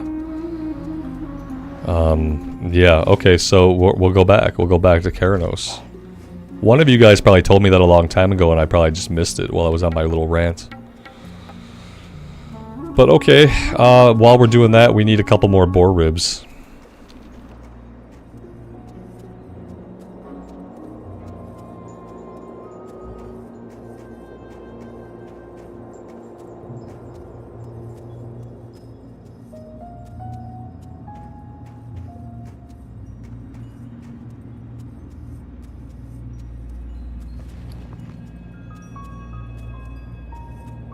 This is like being a little bit nitpicky, but when you loot these off of an enemy, I wish they showed up as like a special color. You know, like you loot a green item, you loot a blue item, and it stands out to you. I really wish these had their own color, because like I looted this and did not even know that I had looted it. Wendell told me that I looted it. I was still killing Wendigos hoping they would drop a head. So I really wish they would just kind of color code these so that when it popped up in your loot, you didn't like ignore it as a piece of trash. And maybe they could use like yellow. Maybe yellow would be a good color.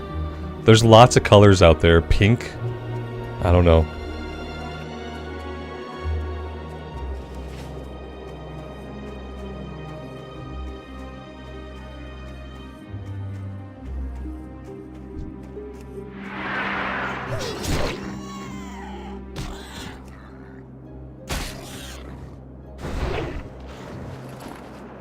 No pink? What's wrong with pink? Why not pink, Alex? There's nothing wrong with pink. Cornflower blue? Yeah. Off-white? They could do like an egg white. I feel like there's lots of options. I don't know what's wrong with pink. It'd probably be too close to like the epic purple color though. Alright, so somewhere in Karanos this person is at. Now the person in Stormwind, they had like trophy heads mounted around them. There was like a stuffed bear standing upright in a plain strider. Yeah, am I gonna find any like visual context clues here? Let's see. Are they gonna be inside of a random building? That's another question. Speaking of that, let's see. We do have some things we can do some smelting here. Let's get that done.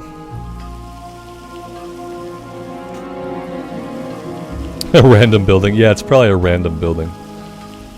There's no way... Maybe they should just be outside, like in plain view.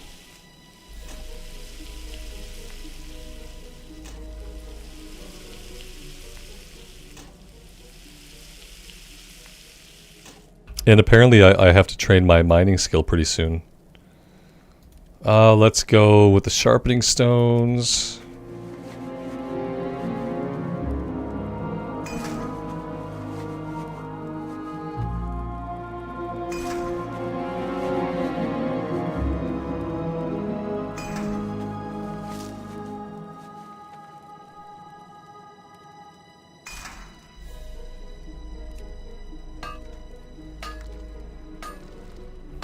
They're outside? Perfect.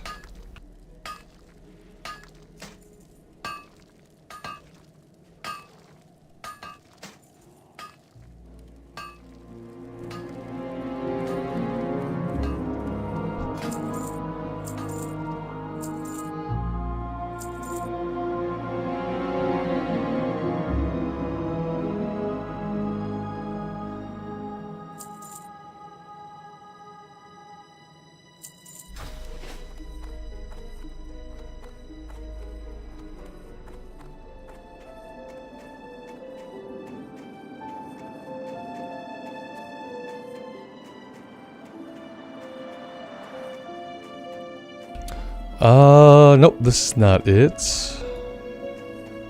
Where are they at?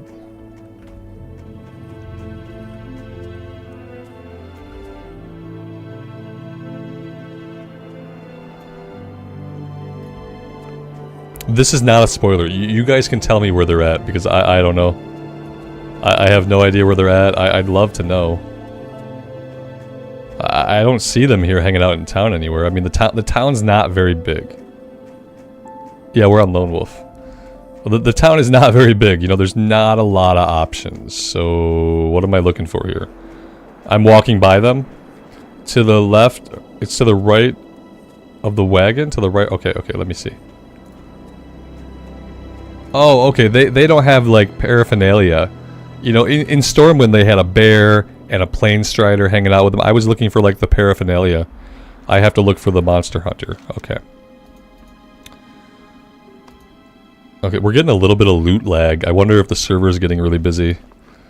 Because we're getting a little bit of lag, like, from inventory to vendor. Here we go, moment of truth. Is it going to be a warrior rune? It is a warrior rune. It teaches you a new engraving ability. Okay, what's it going to teach us? We learned a thing. I don't know what it is yet. Devastate. Oh, okay. Yeah, I don't need Devastate yet, but it's good to have it now. At least now I have two of my tools for tanking. I have Furious Thunder, and I have Devastate. So that works. It's not like useful right away, but it's really good.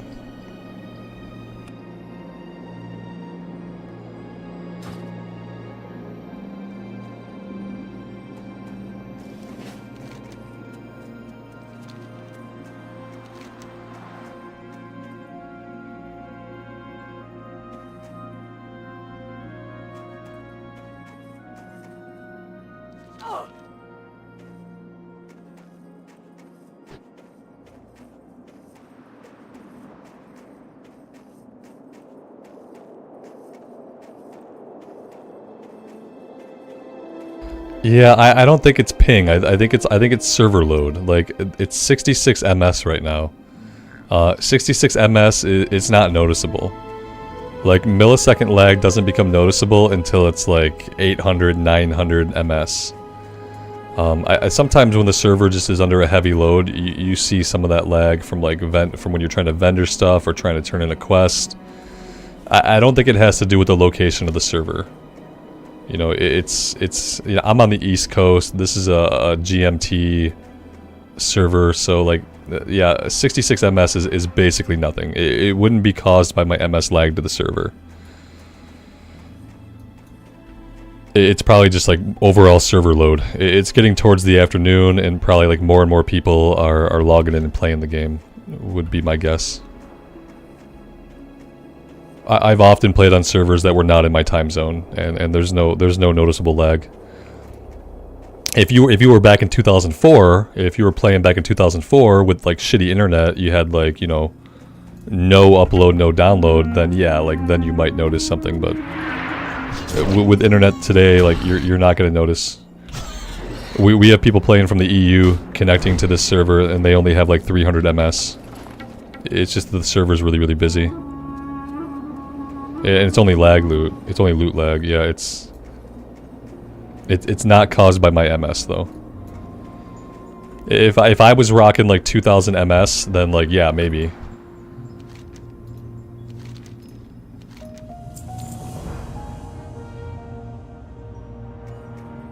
But we're on the Lone Wolf server.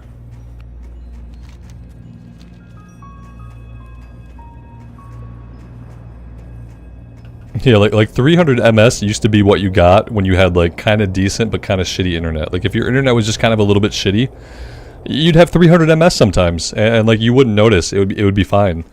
Like maybe unless you were doing like competitive PvP would be like the only, and even that I feel like it's fine. But like you can raid with 300 ms. You could probably raid with anywhere up to like 600 or 700 ms and not have it be an issue at all.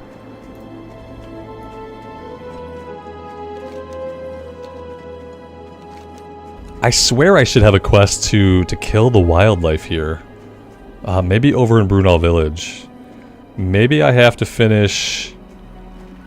Maybe I have to finish one of the other quests first. Maybe I need to do Shimmerweed before I open up like the quest to kill the cougars and the bears and more boars, because we love killing boars all day long.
Let's turn this one in, and then we'll go get the Shimmerweed, and then we'll do all this stuff over here to the west.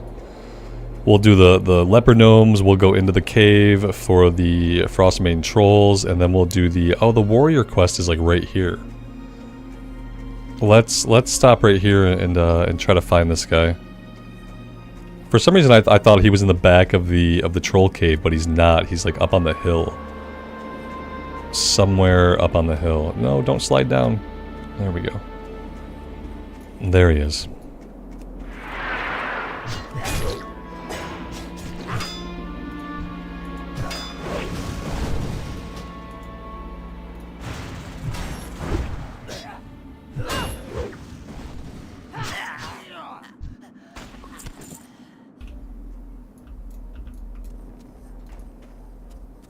I think it's after the Shimmerweed quest, Blood Moon. I'm pretty sure that after Shimmerweed they give you some kind of follow-up. You gotta kill cougars, bears, and more boars. I know it. It chains off of something.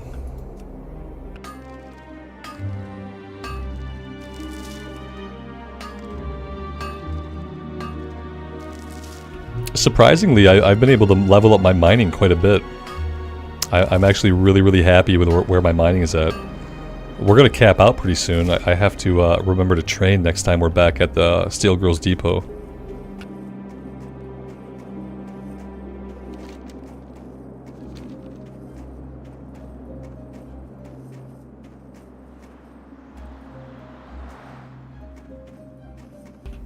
But let's just do this while we're right here. We'll do this first, and then we'll make our way over to the village.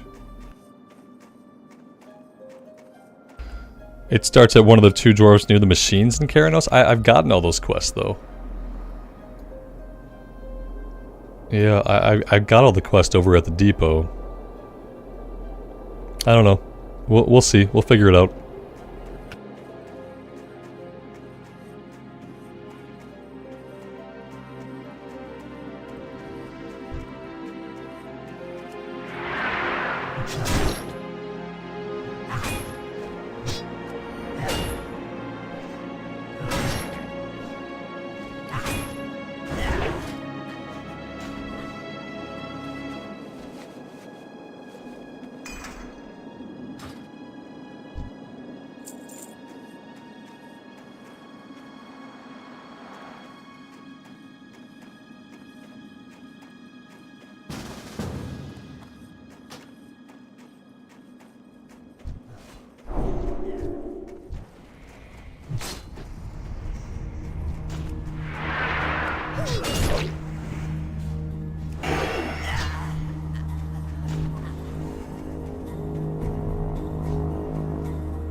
Obviously I'm going to explore the back of the cave too. I'm sure we're just going to find like an NPC that is for another class.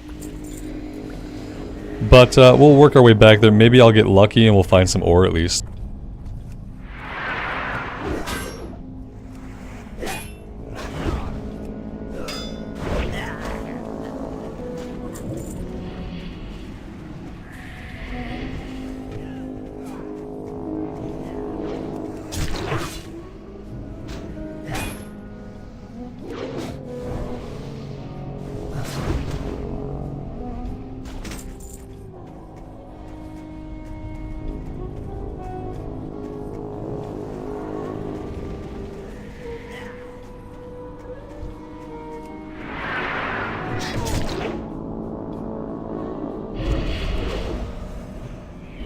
What race would I say is the ugliest in WoW Classic? Probably what we're looking at right now.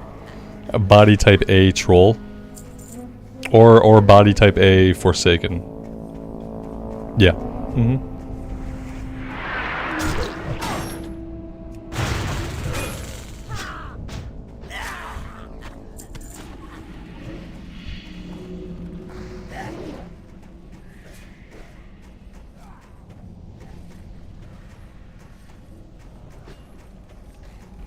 We did a complete circle. We circled the entire cave, which I didn't know you could do. And we didn't find any secrets.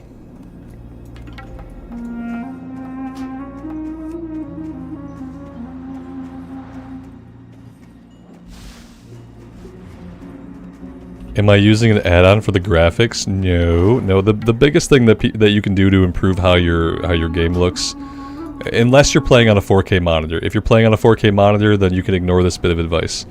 But the best thing you can do to improve your graphics is to move the render scale slider all the way to 200%. Unless you're playing in 4K, then it would already technically be that. But yeah, upscale your render scale. And the reason why my stuff looks so good in the stream is because I output at a higher bitrate than most people. So I output in 1440p, and my bitrate is 15 megabits, as opposed to like on Twitch, you're capped at 8,000 kilobits for your bitrate, and YouTube doesn't really cap you. It suggests that you keep it at 10,000, but I put mine up to 15,000, which results in like a smoother look. There's no tearing, and there's less pixelation in the dark areas.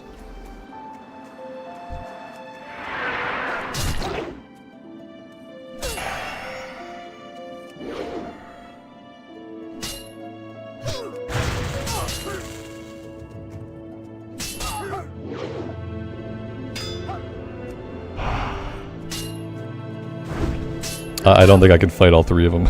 Oh, there we go. Someone took one off of us.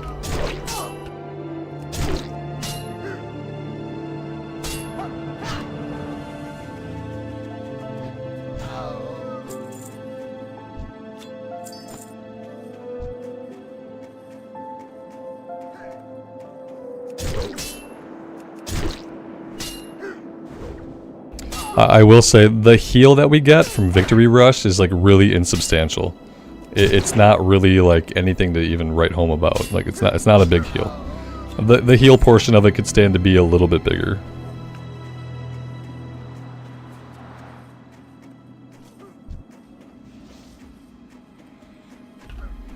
Hey Yogi, good afternoon. Welcome to the stream.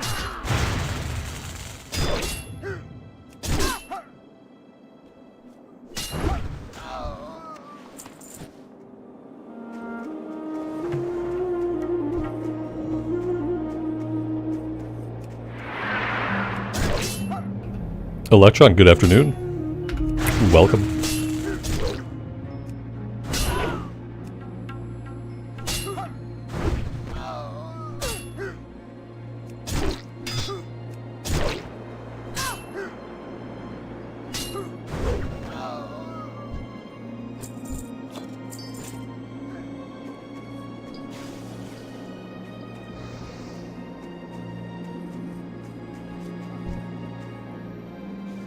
Here is another instance of an NPC that was not, they're not normally in the game, I don't think.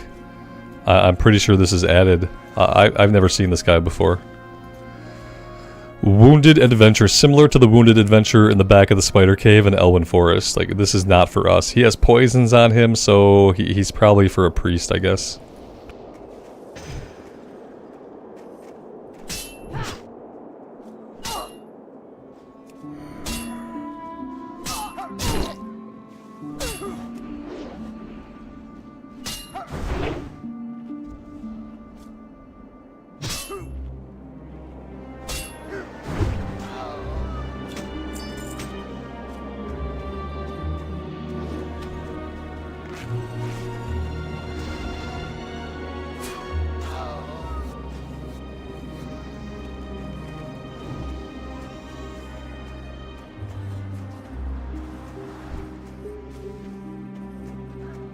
I'm stuck in combat with like every single person here, and unless I get out of combat, I can't charge. So that's really, really inconvenient. I really need to get out of combat. I'm gonna run in this direction for a minute. There we go. Yeah, I can't be stuck in combat with every single person.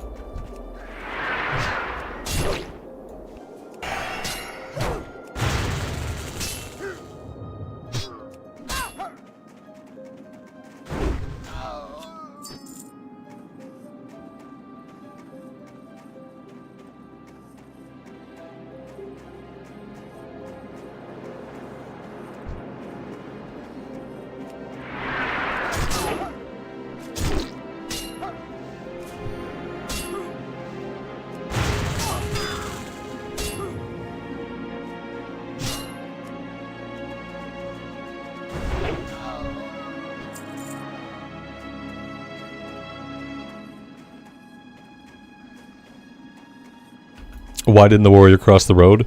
No path available. Okay, okay. It's a charge joke. Yep, I get it. I'm with you.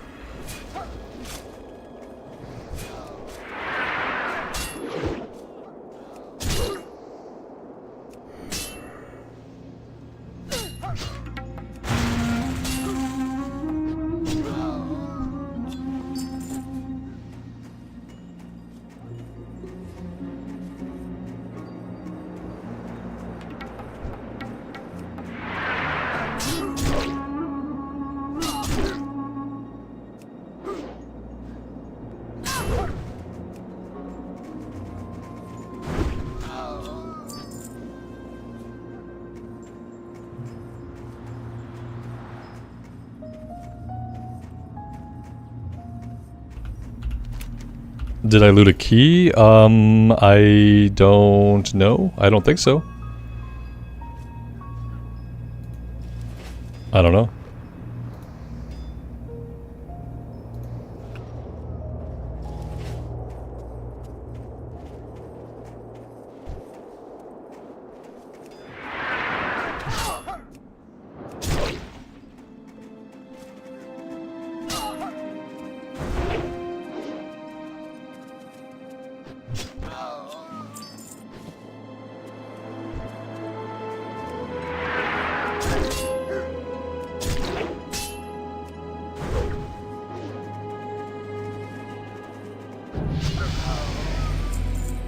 Agent Dad, all I can say is one of the hobbies costs you $15 a month.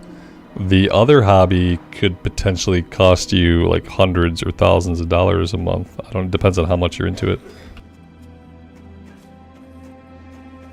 Warhammer 40k has a huge bar to entry, and that's called money.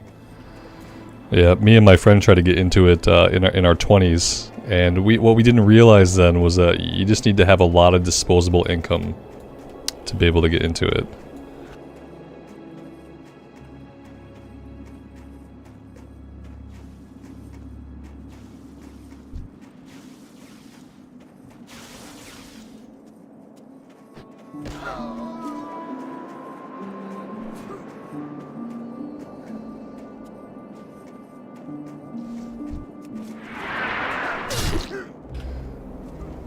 FYP videos, good afternoon to you. Welcome to the stream.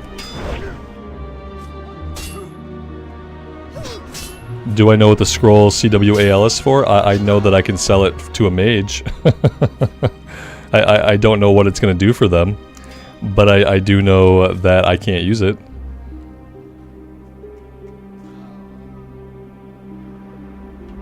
So I'm either gonna put it in the bank for like the potential of playing a mage in the future, or I'm gonna sell it on the auction house for like 10 silver.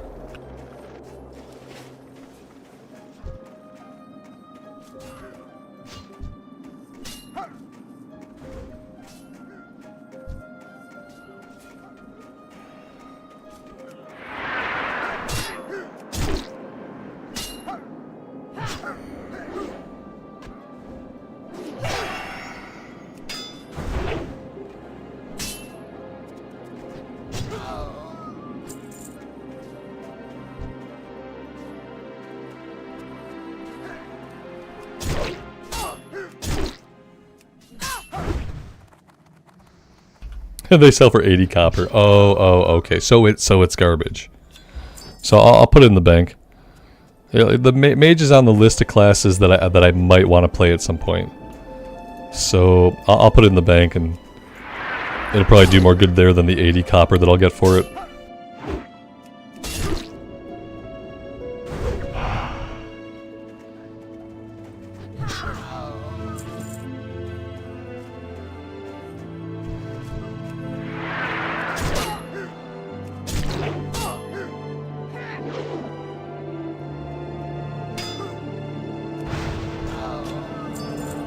Oh, look at that. Okay, so Silverleaf, I'm not an herber. I can't herb things. So, like, you know, like, I'm screwed here. Like, I'm gonna turn it in for 1 silver because there's no way I'm gonna get 20 Silverleaf.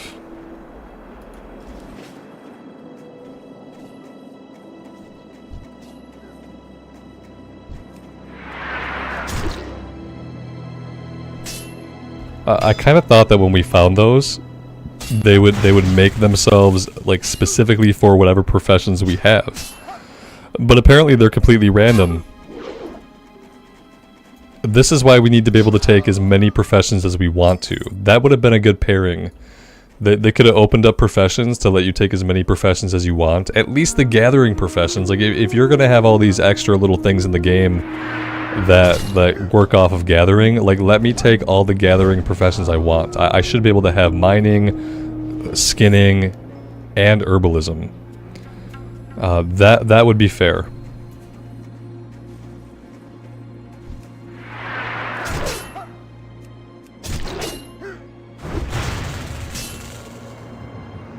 Yeah, it's not worth it to buy the items to complete it, because you're gonna spend more than 6 silver to get the 20 silver leaf, you know? Yeah, I'm just gonna turn it in for the 1 silver, which kind of sucks. That's what I'm saying. They should let people take all of the gathering professions.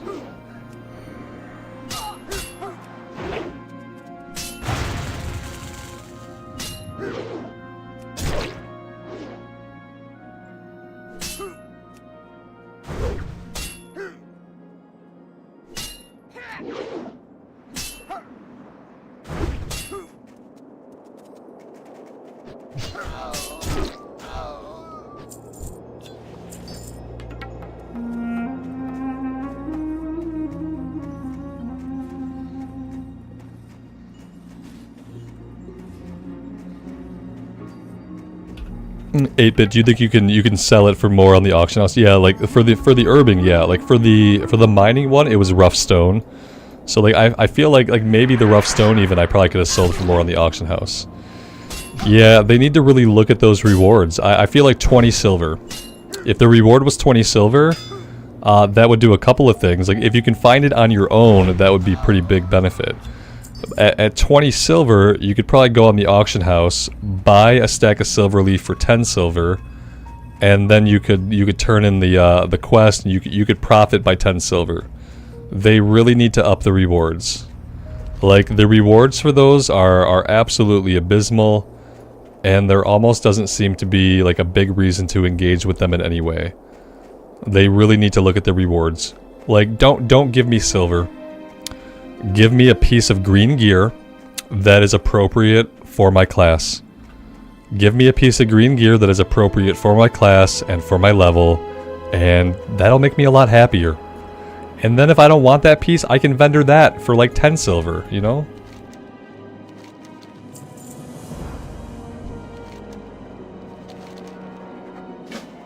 Here's the kill quest. Yeah, see, I knew there was a kill quest.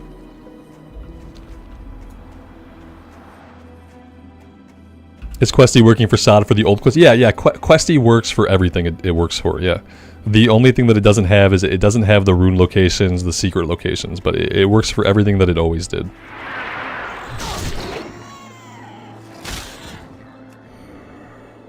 It just doesn't work for any of the new stuff.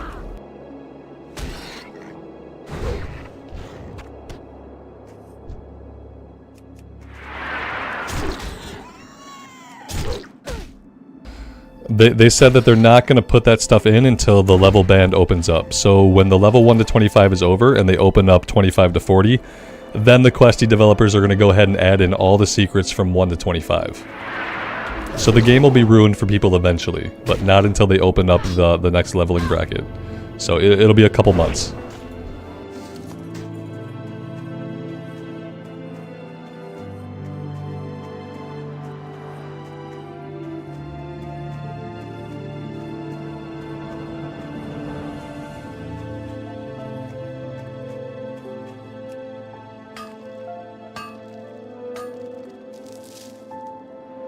I have no inventory space. Before I get too far away from the village, I ought to sell everything.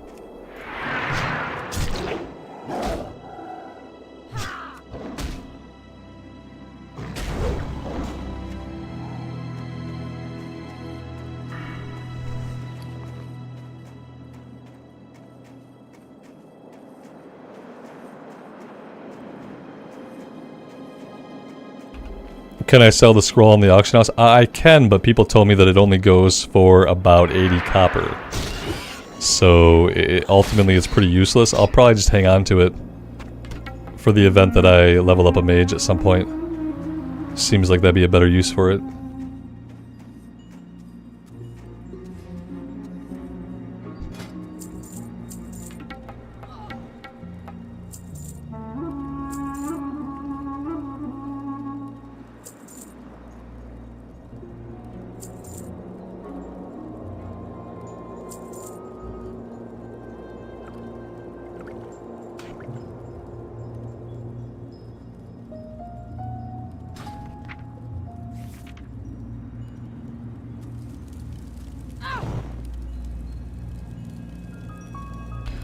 Did I never learn cooking? I could have swore... You know what? It must have been the Warlock. It must have been the Warlock. I never learned cooking or fishing. For shame.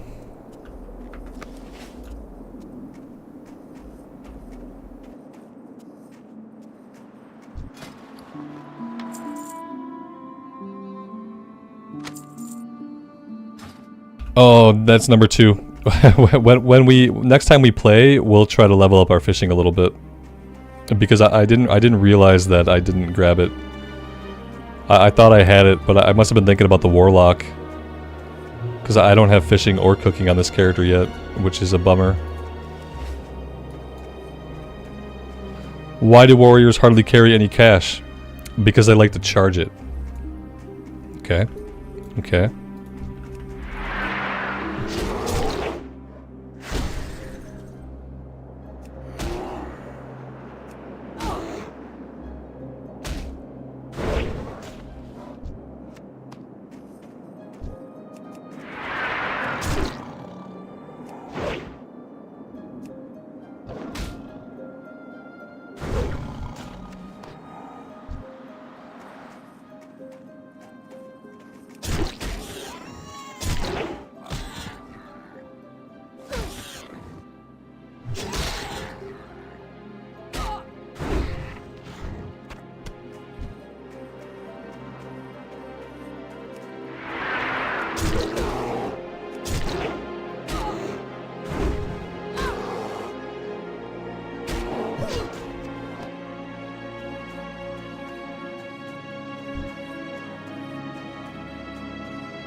Did you know that hunters are not allowed to use melee skills, or only allowed to use melee skills against the Defias messenger because of the rule, don't shoot the messenger?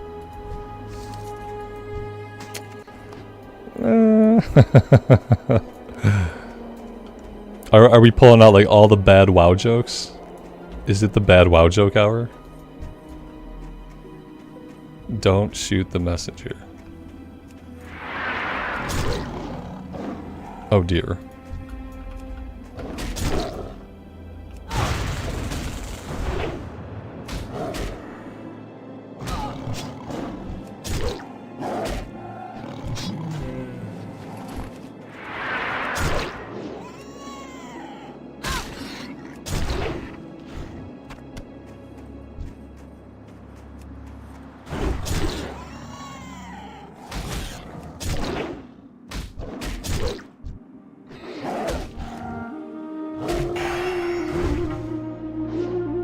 You can't ban somebody for bad jokes. Bad joke, banned. Oh, what is this? Oh, shit, boys. Hello there, my pretty. So is this new? I've never seen this before. Oh, damn. For an elite, we messed him up. What was that? Can we say hunter pet? I think that was new. This must be put here for hunters. Like, you can get an elite pet right at level 10. How awesome would that be? The shitty thing is, like, he didn't drop anything of value, you know? Like, I found a cool new elite. I charged him immediately. I freaking obliterated him. And he didn't... I have to imagine that's a pet put there for hunters, you know? It's like, it's class specific without being like class specific, because it didn't give us anything. It wasn't even a challenge to fight it or fun to fight it. We killed it in 2 hits. The hunter is crying in the corner. Yeah, the hunter was like warm. He was dismissing his current pet so he could go tame it, and I just charged in and killed it in 2 hits. It's never gonna spawn again, obviously. He drops a hunter rune. Okay. Oh, okay. Well, see, this is what I mean. Like, they have to stop making shit class specific. It's gonna kill the whole vibe of the season. They have to stop making all this stuff class specific. Like, it can drop a rune for one class, but if it drops a rune for a hunter, can it at least drop some silver for me? Or a green item? Or anything that could make me think, oh man, I'm glad that I killed that guy. Like, I'm not hard to please. A green item or a handful of silver would suffice. But they need to stop making everything class specific if they want it to be an actual season of Discovery. The people would farm him. I mean, I'm gonna kill him every time I see him anyway. It wouldn't be... He's not gonna drop a blue. He's just gonna drop a green. He's just gonna drop a handful of silver. Like, he didn't drop anything. I don't think I'm asking for a lot. I'm getting kind of tired of all the class specific stuff. I'm getting tired of going like this. Ooh, aw. That's been our every experience. Ooh, aw. Like, we ooh, then we aw when it's not for us. I want to go ooh, and then I want to go okay. Okay, that was cool. Like, I'm sick of going ooh and then aw. I'm getting tired of it.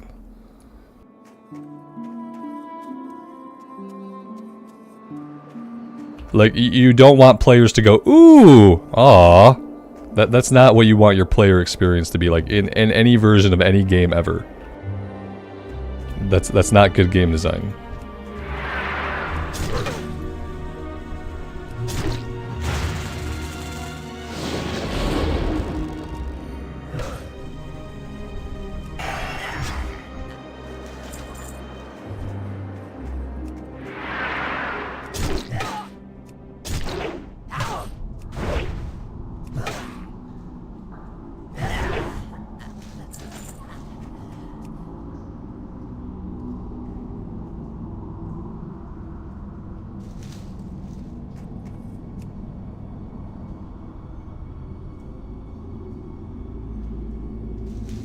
A lot of people are talking about all the class-specific stuff, Jason. You think that the feedback is getting to them? I doubt it. I'd like to think so, man. I'd like to think that they have their ear to the ground and that they have their finger on the pulse of the players. You know, because they seem like they are people who play this version of the game. They seem like they really like it. And so I could hope so. I could hope that they're... But, like, the way Blizzard takes feedback is, like, they don't take feedback and say, okay, we'll fix it now. They take feedback and, like, we'll fix it next time. We'll fix it next time around. You know what I mean? Like, how many problems in retail do they not fix until the final patch of the expansion? Like, they still do the same shit. I don't think they're taking the feedback with, like, any intent to fix it right now. We're not gonna wake up tomorrow and have the guy in the back of the spider cave, like, give a reward to people who are not a priest. We're not gonna wake up tomorrow and have the dead adventurer in the back of the frost troll cave give some silver to people who are not a whatever class. You know, like, I'd like to think that they're listening to the feedback, but, like, even if they are listening to the feedback, listening to it and acting on it are two different things. And I just don't think they're going to act on it. I think they're going to file it away in the folder marked for next time. And, like, for next time is going to be too late for a lot of people. Because there isn't going to be another season of Discovery. You know, there might be another season of whatever the fuck. But there's not going to be another season of Discovery. So, like, there is no next time. There's no place to file it away for next time. Like, I guess the most you could hope for is that they change stuff for, like, the next level band. But even by then, that's going to be too late for a lot of people. You know, the 4 people at BlizzCon, yeah. Because a lot of people aren't going to make it to the later level bands. So, like, you know, people are going to have the experience that they're having right now, where they go, ooh, aww. And they do that a dozen or so times, and then they're going to get sick of it. And then you're just not going to explore. Like, I'm already over, like, exploring places, because, like, I haven't found... Through exploration, I haven't found really anything to benefit me. I've oohed and awed. And that's about all I've managed to do. Season of what the fuck? Season of whatever the fuck, yeah. That's the name of the next season. Oh, we're done here. We are completely done here. You found a druid rune through exploration? Sure. Like, you might find one. like that's good. You know, one day I might find a warrior rune through exploration. But, like, but the point is, I found a lot of new stuff that's supposed to be the exciting part of the season. They said, like, seeing a new NPC, seeing a new elite. That's supposed to be the exciting part of the season. But it can't be exciting when I only have a 1 in 8 chance of that new thing being for me. That's not exciting. It doesn't make me want to explore. Because I only have a 1 in 8 chance of every new thing being relevant to me. I want every new thing. They put the effort into put these new things in the game. Give them relevance for everybody. Give all the new things some little bit of relevance for every single player that finds them. The fact that they didn't, that never occurred to them, that's why you gotta have a PTR, I guess.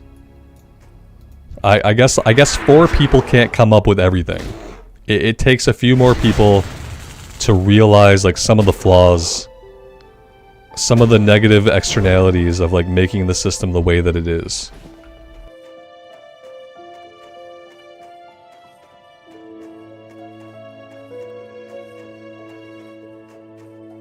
It sucks to find new stuff and have it just not be for you. Here's a new thing.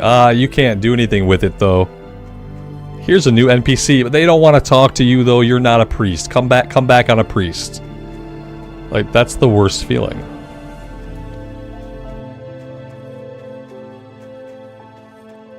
Like, worse than not getting excited is the feeling of getting excited and then being immediately disappointed.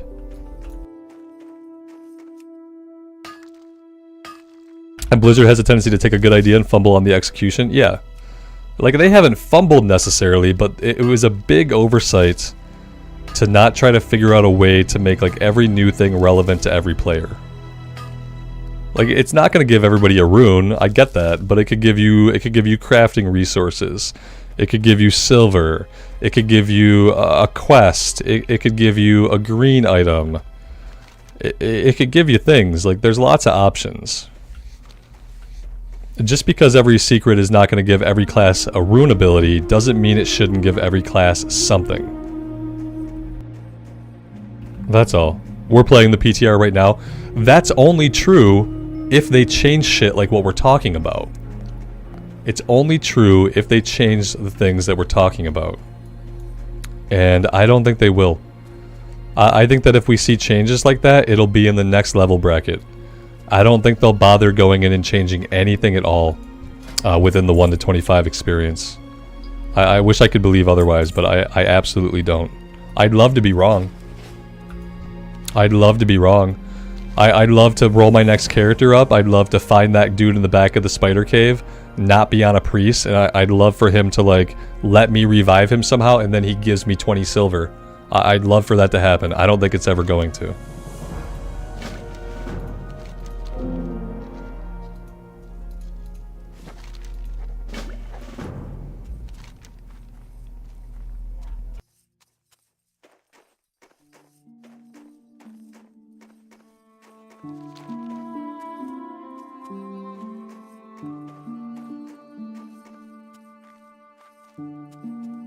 No, you can't farm them over and over, Alex. What do you mean they'll farm them over and over? What do you mean? No, you go to the back of the spider cave one time. You click on the NPC one time. He gives you gold or one time, and then he's done. It's like questing. It's the same as turning in a quest. Your character can't farm a quest over and over again. You interact with the thing one time per character. And one time per character, they give you something. It's really simple. You're not going to farm it over and over again. You're not going to farm the guy at the back of the spider cave over and over again because he functions like a quest. So when I click on him the first time and I revive him and he gives me 20 silver, even when he like respawns or whatever, I don't get to click on him again. I've already clicked. It's really easy. Like, I get what you're saying, but that's just not right. Like, you're not going to farm him over and over again. Like, it's an NPC in the world. Same thing with the elite. I can kill him once, he gives me a green. If I kill him again, he doesn't give me shit. It's really easy. That's not a problem at all. It's not a problem at all. Like, no one's gonna go farm Spider Dude in the back of the cave because he's gonna give you something one time, and then you're either never gonna see him again, or he's just never gonna do anything for you again. It's really easy. You know, it's like I go pop a chest and it gives me a rune. I can't go pop that chest over and over again. I did it once. It's done. It's like, it's incredibly simple. It's not hard. Like, we shouldn't be making excuses for why they didn't do it that way. The only excuse for why they didn't do it that way is because it simply didn't occur to them to do it that way. There is no technical excuse for why. And we shouldn't get into the habit of making up technical excuses for why the game can't be better. That's a terrible trap to fall into. Never make up technical excuses for why the game can't be better. They already have enough of their own excuses why they can't make the game better. We don't need to make some up. We need to give them ideas, and then they need to take those ideas and feedback, and without excuses, they need to implement and act on it. That's the reality of it. If they want to make a game that people are going to play for 10, 20 years to come, then that's what they have to do. They can't take their own excuses or let us make up excuses for them. Because it's definitely possible to program the game so that I click on the guy one time and then he never gives me anything ever again. It's definitely possible to make it so I kill the elite rare spawn one time, he gives me cool loot one time, and then if I kill him again, he gives me nothing. It's definitely possible to do those things. Level 13, should you go to Westfall or Loch Modan? You should go to Westfall, and you should do like, you should go get the quest for like the soup or whatever it is. Do the green stuff. Yeah, do the green stuff in Westfall. There's only like 2 of them. One of them is like a little run to the farm quest. Do the green stuff in Westfall, and then go to Loch Modan. and do the level 11, do In Defense of the King's Lands level 11, and do Rat Catching level 11, and do the Cooking Quest level 11. But yeah, but do the Breadcrumb Quest in Westfall first. Just whatever's green there, do the green stuff first, and then go to Loch Modan.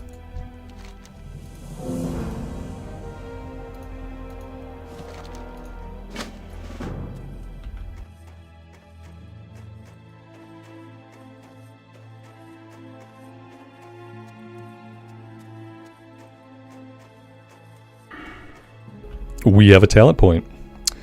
I guess I'm going to keep going into Improved Rend. We'll finish that off, and then I'll go 2 points in Heroic Strike. Yeah, Deflection's good, though, too. But yeah, I think I'll go into Heroic Strike.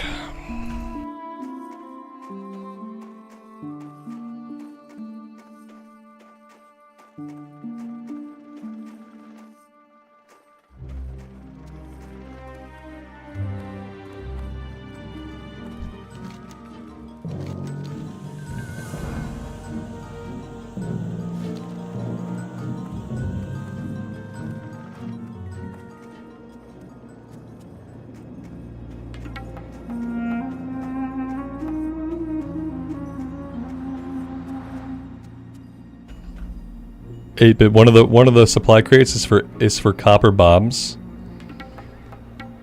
Yeah, copper bombs take quite a bit to make. And then I feel like you could probably if you made a bunch of copper bombs, you could probably vendor them for more than 6 silver. They need to look at some of the rewards.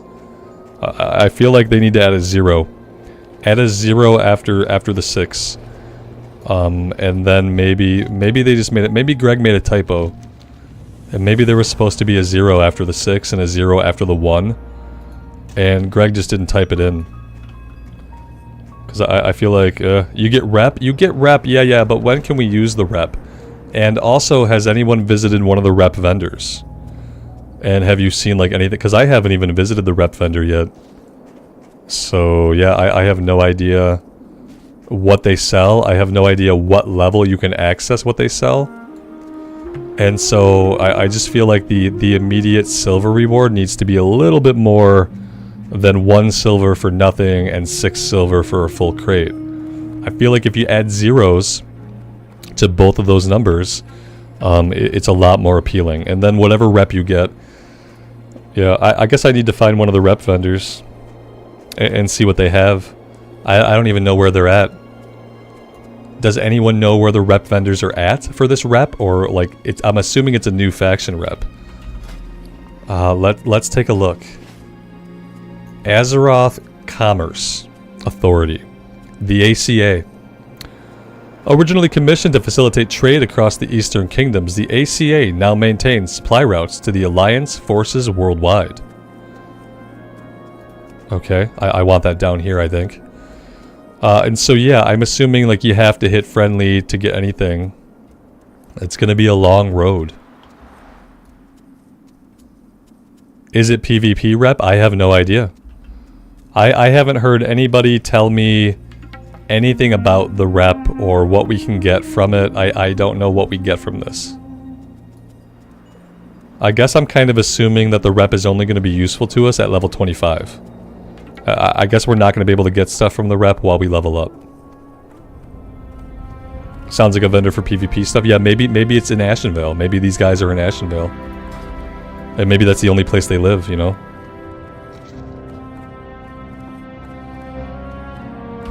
I don't mind a good rep grind. As long as, like, at the end of it the rewards are pretty good. I don't mind.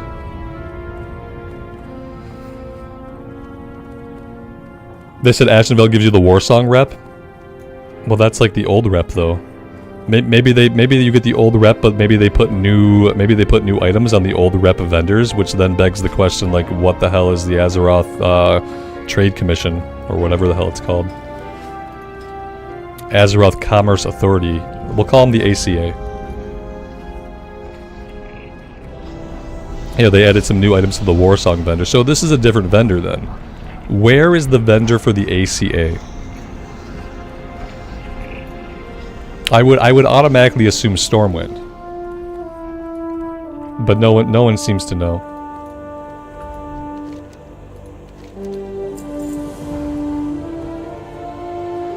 Can a guard tell me? Nah, probably not. Why would they program that into the game? No. No, they cannot.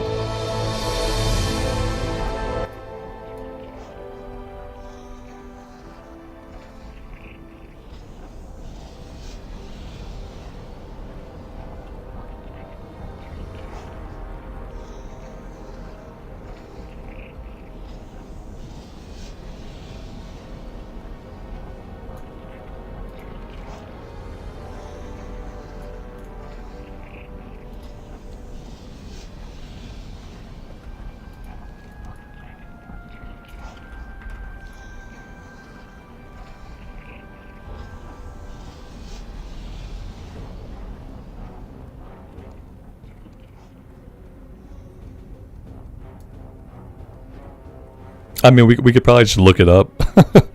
It's a rep vendor. I'm kind of fine with looking it up.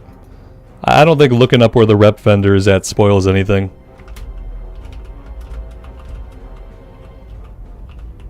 I keep forgetting the name of it though. Azeroth Commerce Authority.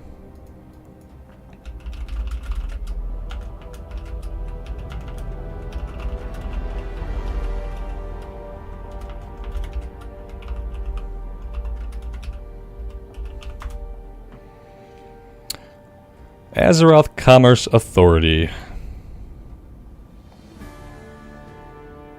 You gain reputation by handing the lost shipments, filled or unfilled, more for filled. But I'm not sure the actual reason the rep exists. Oh, good.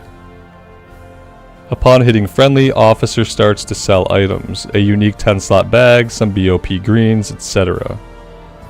No information on where the vendor is at that I can find on Wowhead.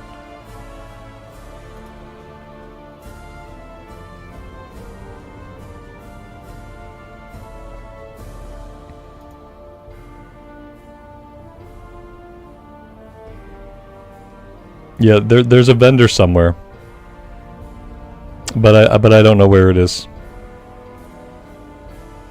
There doesn't seem to be any easily accessible information about where it's at.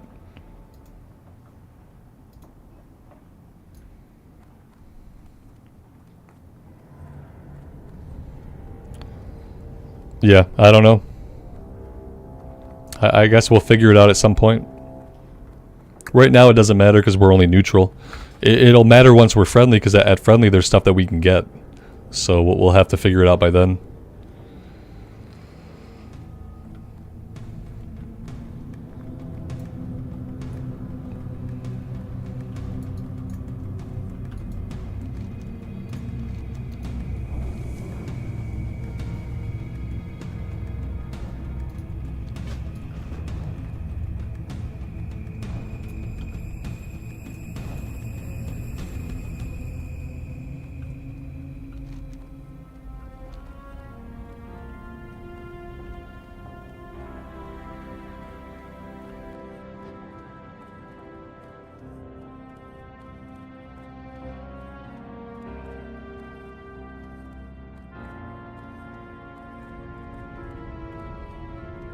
Maybe it's the same lady we talked to in Stormwind. Yeah, I doubt it though. That would make it too easy. Yeah, if it was the same lady, it'd be too easy. It's gonna be hidden somewhere else. Eventually, by the time we get friendly, like, someone will know where it's at. It's gonna be a while before I hit friendly.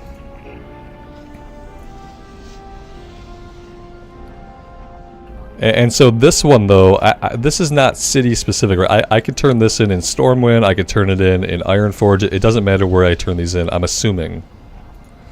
What I've also realized is, like, yeah, you might want to spend the money to get the silver leaf or to fill the crate up. Because I guess the biggest reward is going to be the rep. Like, the silver is not, like, it's not a lot. But you're going to want the rep, so. Ironband's compound, okay. And supplying the front. I don't think I'm going to, I don't think I want to do this. No, I mean, well, no. I'd rather sell those anyway.